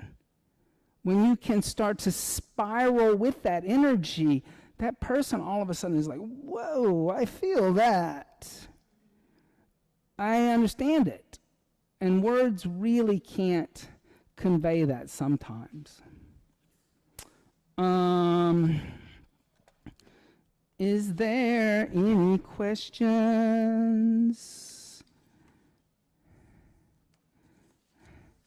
We did also good. That was a big mouthful today. And we'll cover it some tomorrow again. Tomorrow we'll look at we'll work on the headstand and the back bends. Okay, but that's a lot less asanas. So you'll have time when we kind of break up in small groups to kind of work through all of it. If you wanted to work with all of it, and kind of link it all together. And, if you want to come in and, I would make little play dates and practice with each other. Just get together like a little group and just do it maybe once this week. Just a suggestion. Just a suggestion, and if you wanted to all to come to the studio and do it, if the class isn't going on and one of the studios are open, if Tondo, Monday, Tuesday there's something going on. Monday there's something going on, but Tuesday there's not something going on in the red room, and then Wednesday it's both booked, but then Thursday it's booked, but Friday it's not. Something like that, and we can even maybe even figure out how to come over here and have a practice session if you guys want to before this is over, just on assist. I guess we should look at homework.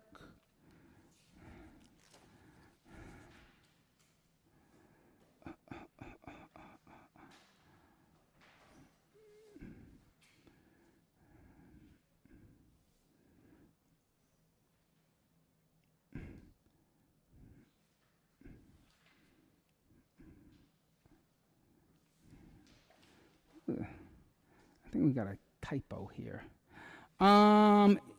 Give the word for word definition of Keshan Pratiyogi Pranayamna Aparanta Nagrahya Kramaha.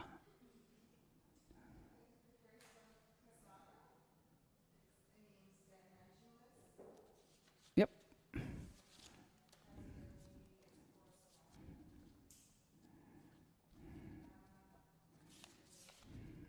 Mm-hmm.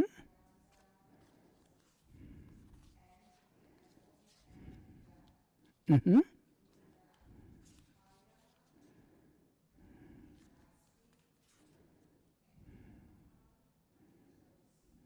Yes. And then what is the interpretation from the Urban Sadhu Yoga Chant Book?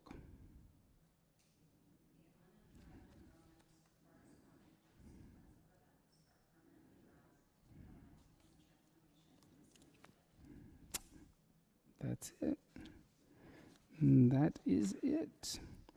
Why is it important to begin a class and end a class on time?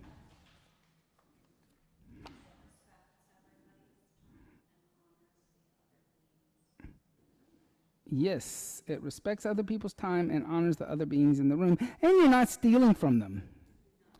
You're not stealing from them. How long is the Urban Sadhu Yoga Express class?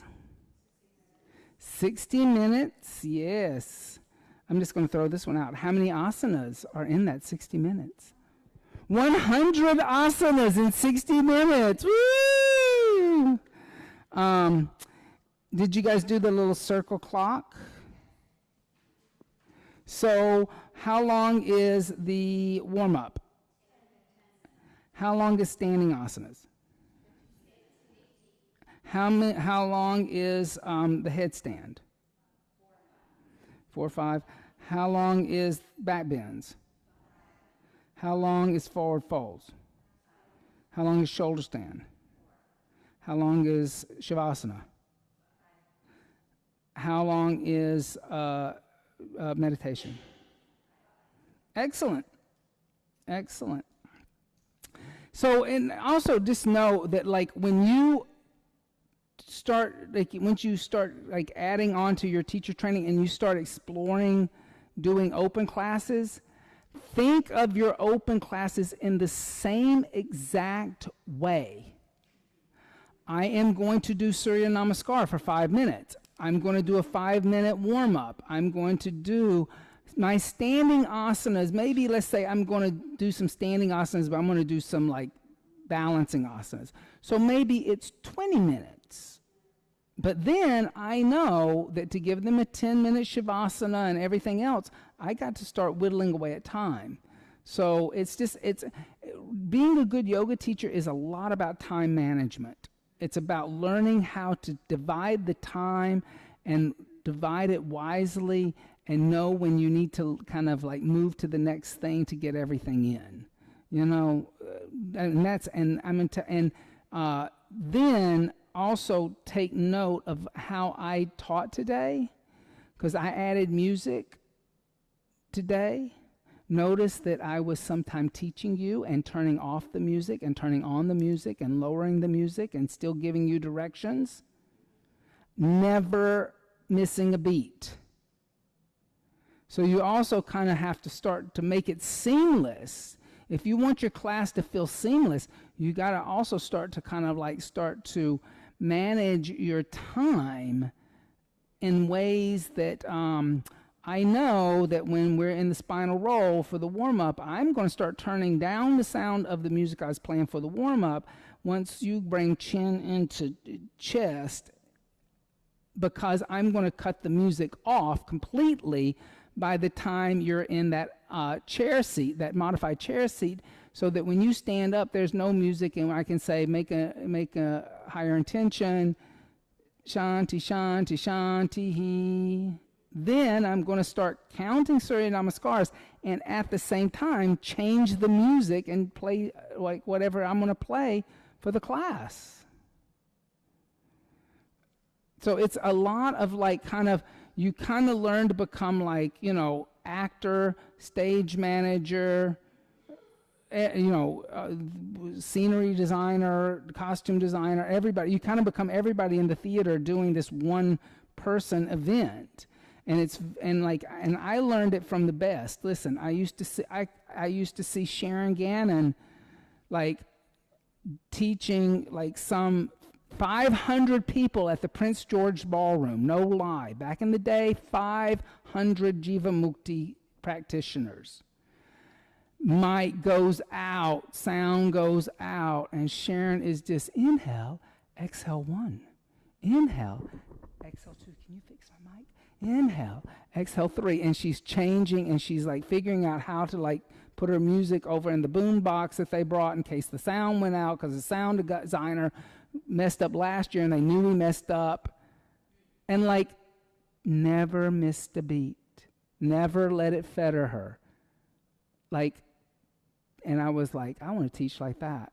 I can remember thinking, I want to teach just like that, because it was really amazing, because everything went bad, everything went wrong, and you never heard it in her voice, you know. So just start noticing that, like as you add those elements like music, and maybe like, you know, the lights are kind of low here, but in the big studio, like the lights are bright. So when do you start to turn down the lights? When do you turn the lights up? When do you, like, you know, start to kind of like do things like that to kind of set up for the next energetic of what's going to happen? Like, do you want, like by the time we get to Shavasana, I always have lights off, you know. So just take note of that as I teach tomorrow. And notice also kind of what the music I use. Like, notice that today the music was really, it was fun, it was upbeat, it was real kind of like, dun, dun, dun, dun, and like really perky. It had like a really happy feel to it, right? I didn't use music that was like about like, you know, wanting to kill yourself because your girlfriend dumped you. Isn't that the name of it? Isn't that what that song is? Like right now, it's so popular about the guy who wants to kill himself because the girlfriend, I love you more than life itself. Listen to it. It's about suicide. It's about he's going to kill himself because the girlfriend dumped him. If you listen to it, I think people don't listen to it. But I was like, this is about suicide. What does the Sanskrit term vinyasa krama mean? What's that? Completed sequence, uninterrupted sequence, step by step of the sequence.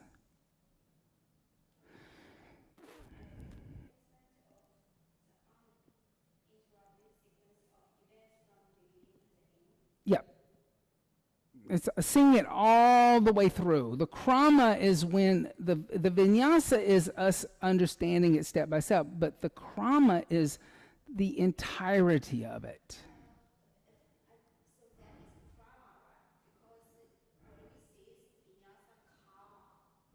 Vinyasa krama. So vinyasa means to place something in a conscious order. Oh, is there a misspelling? Oh, well, it means krama. I'm sorry. It got circle that. I tell you. Krama. So krama ha is in the Sanskrit. The H is like putting an exclamation point on it. An H with a little dot underneath is like going ha. Krama ha. But right, so H and a dot is like us using the exclamation point. In Sanskrit, it's a little bit like it's emphasizing the end. It gives it, so it could be shanti, or it could be shanti. You see what I'm saying? Like if I put shanti dot, shanti, shanti. Krama, krama. Right. And it doesn't change the meaning of the word, it means that it's important. It's a kind of like a perkiness at the end of the Sanskrit to kind of like take note of this, exclamation point.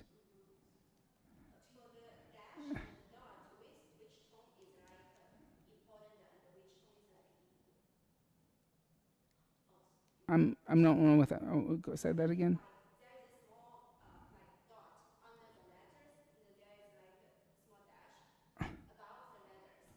So in between the letters, the small dash in between. Come show me. Come show me. Stand up. Stand up. Stand up. Come over and show me. Come show me what you're talking about. For this one, here is I. Above I, if there's small dash, right? This one, I. Right. And then there is also like a small dot on the end. Right. So look in your chant book. Okay. Look on the second page or the third page, and there's a whole bunch of very basic Sanskrit rules. Okay? And how each of those are kind of pronounced differently based upon those, what do they call it? I'm like blanking out here.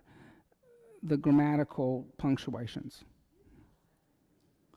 I tried to, but I every once in a while I realize it's something like was slipped. I'm like, oh, I forgot about that. Oh. Yeah, so that you can always refer to the chart, and it will help. The diacritical marks, listen, we went round and round with diacritical marks. I want to be clear, once you start studying the Sanskrit, you will find Sanskrit that has no diacritical marks. You will find Sanskrit with diacritical marks, and you will find the same mantra or sloka or sutra with different diacritical marks. There is no one rule for the diacritical marks. Everybody does it different. It's not like English, where like the punctuation is the punctuation or it's right or wrong. You'll find that different places will do the diacritical marks differently, and it made my head swim doing the chant book to the point where I gave up. Like I had two people, Sanskrit people, look at it, and they argued with each other where the diacritical marks were. And so finally, I was just like, pick one and use it, and know that somebody's going to disagree with what you do, right? So that's the thing about Sanskrit. And so I wouldn't get, the diacritical marks are trying as hard as it can to tell you where the emphasis on the letters are, but it's not perfect. It's just not. And it's not perfect because it was never a written language. It's not perfect because it was never, ever, ever a written language. And the script is only since the 18th century. Not, or maybe a little later, earlier 16th or 15th century. They didn't write stuff. They spoke it. So you learned it from the teacher who spoke it one way or another. And it was sometimes done differently from the north and the south. They just had different accents. And you're talking about a culture that has like how many languages? Thousands of languages. And so this one use of Sanskrit, sometimes people spoke it differently with different accents. It's more complicated than we try to make it. We try to make it like it's Latin. It's not Latin. It's not like, you can learn Latin and speak like the Romans. But this is harder. How long? Oh, we already did this. How long is Shavasana? 5 to 7 minutes. And everybody, did you guys look a little bit into the assist book? Okay. And in your own words, why is it important to keep the breath metronome consistent during the Vinyasa yoga class?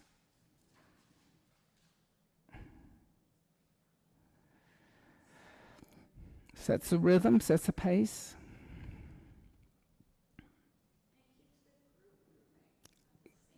Keeps them breathing as a group and keeps them in the same pace. Why else?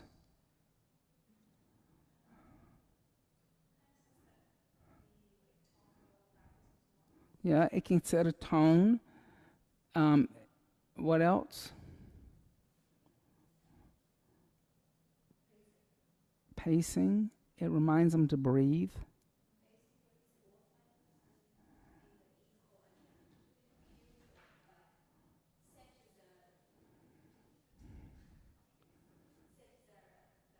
Rhythm.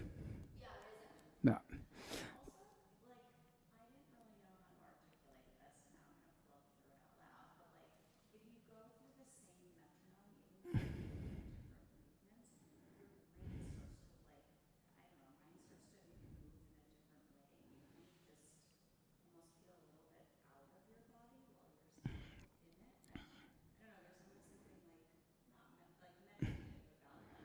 Yeah.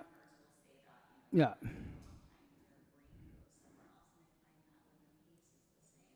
Yeah. The pranayama takes you out of your own mind.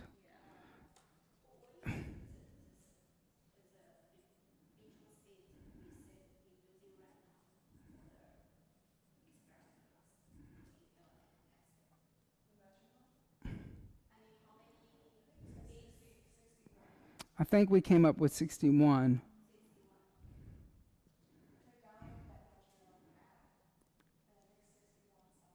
Yeah. Yeah.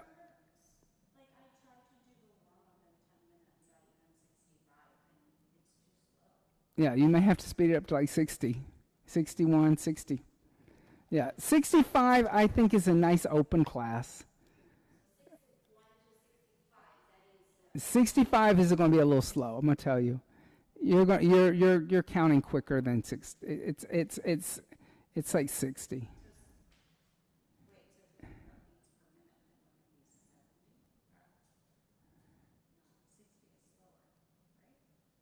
Oh, I guess so. So you felt the 65 was too slow. I would say maybe it's like 68. I mean, hold on. Let me just do it. I can tell you what it is. Let me just play it. And I mean, because we teach when we do the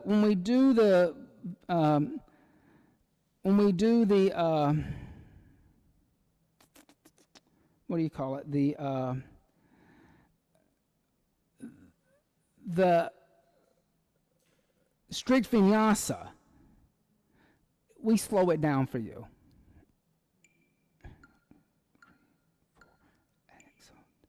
I think it's about 76 beats a minute. Yeah. Because I'm about inhale, 2, 3, 4, exhale, 2, 3, 4. That's 74 right there. I think it's like 74 for the express class. I would say 60 for an open class. Give them a little more space. Unless you just decided you were going to do 1,000 asanas in class and do one right after another. You know what I mean? I'm being sarcastic. Like, you know, like sometimes I've done it where I've had a fast open class, but I plan on doing a lot. Like, we're going to do a lot. We're going to, like, you know, like we're going to do, like, a bunch of stuff. All right.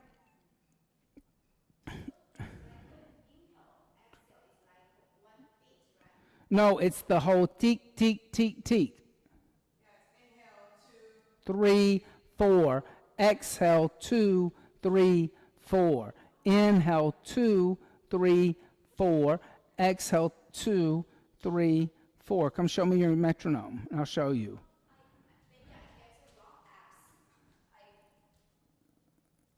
How do you turn it on start?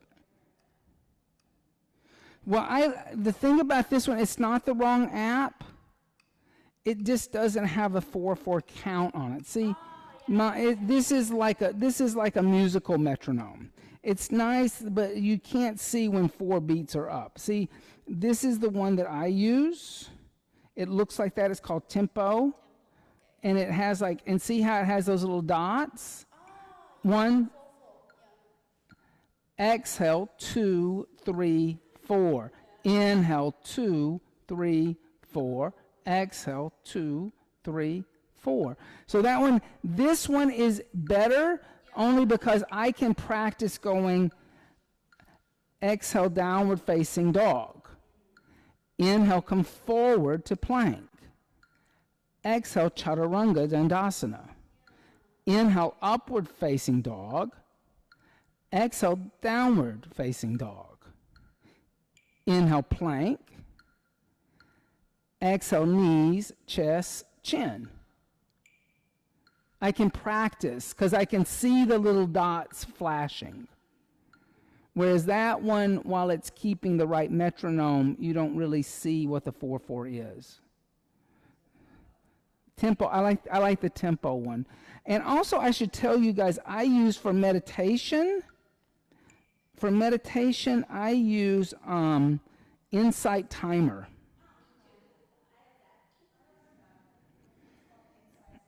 Insight.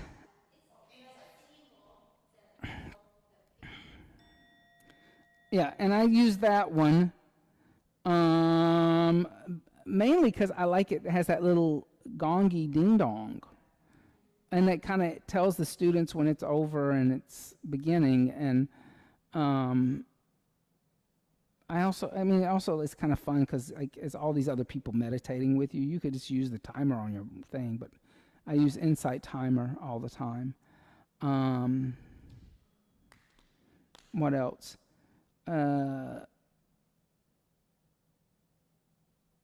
Yep. So is that everything?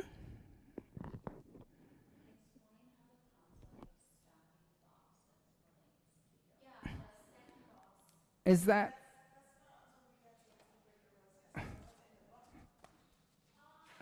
Is that one in? Oh, read the yoga assist.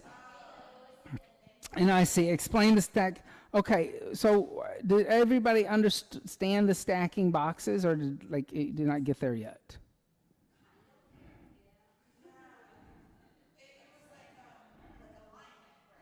Yeah. No. I mean, it's pretty simple, right? It's pretty simple as far as like stacking blocks or stacking. So if I stack blocks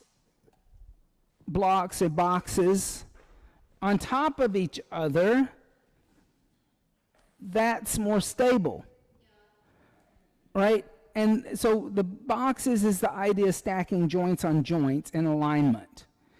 If I start moving off of joints on joints, it's all a little more rickety, you know?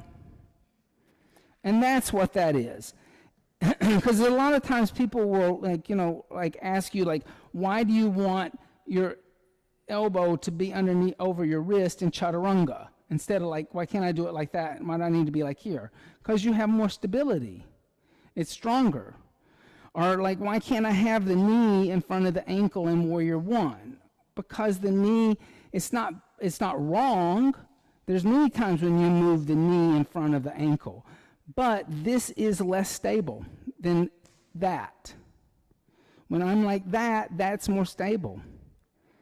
The joint is not as vulnerable. Okay. So that's just and then you have to kind of think, well, what is the purpose of alignment? And the purpose of alignment has to be that, Stiram Sukham Asanam.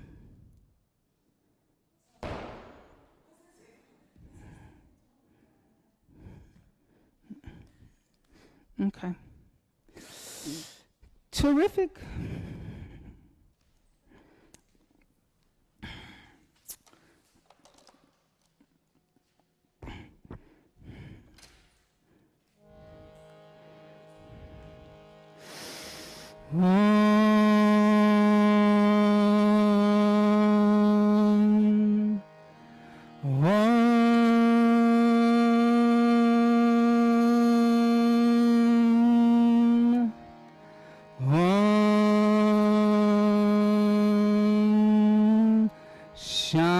Shanti, Shanti,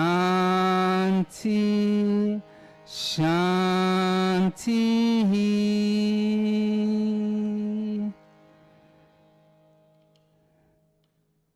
Bringing the hands together in prayer, bowing the head slightly. Om Bolo Sadguru Bhagavan Ki Jai. Namaste. Have a beautiful evening tonight. Get some rest. And we will see everybody at 10 o'clock.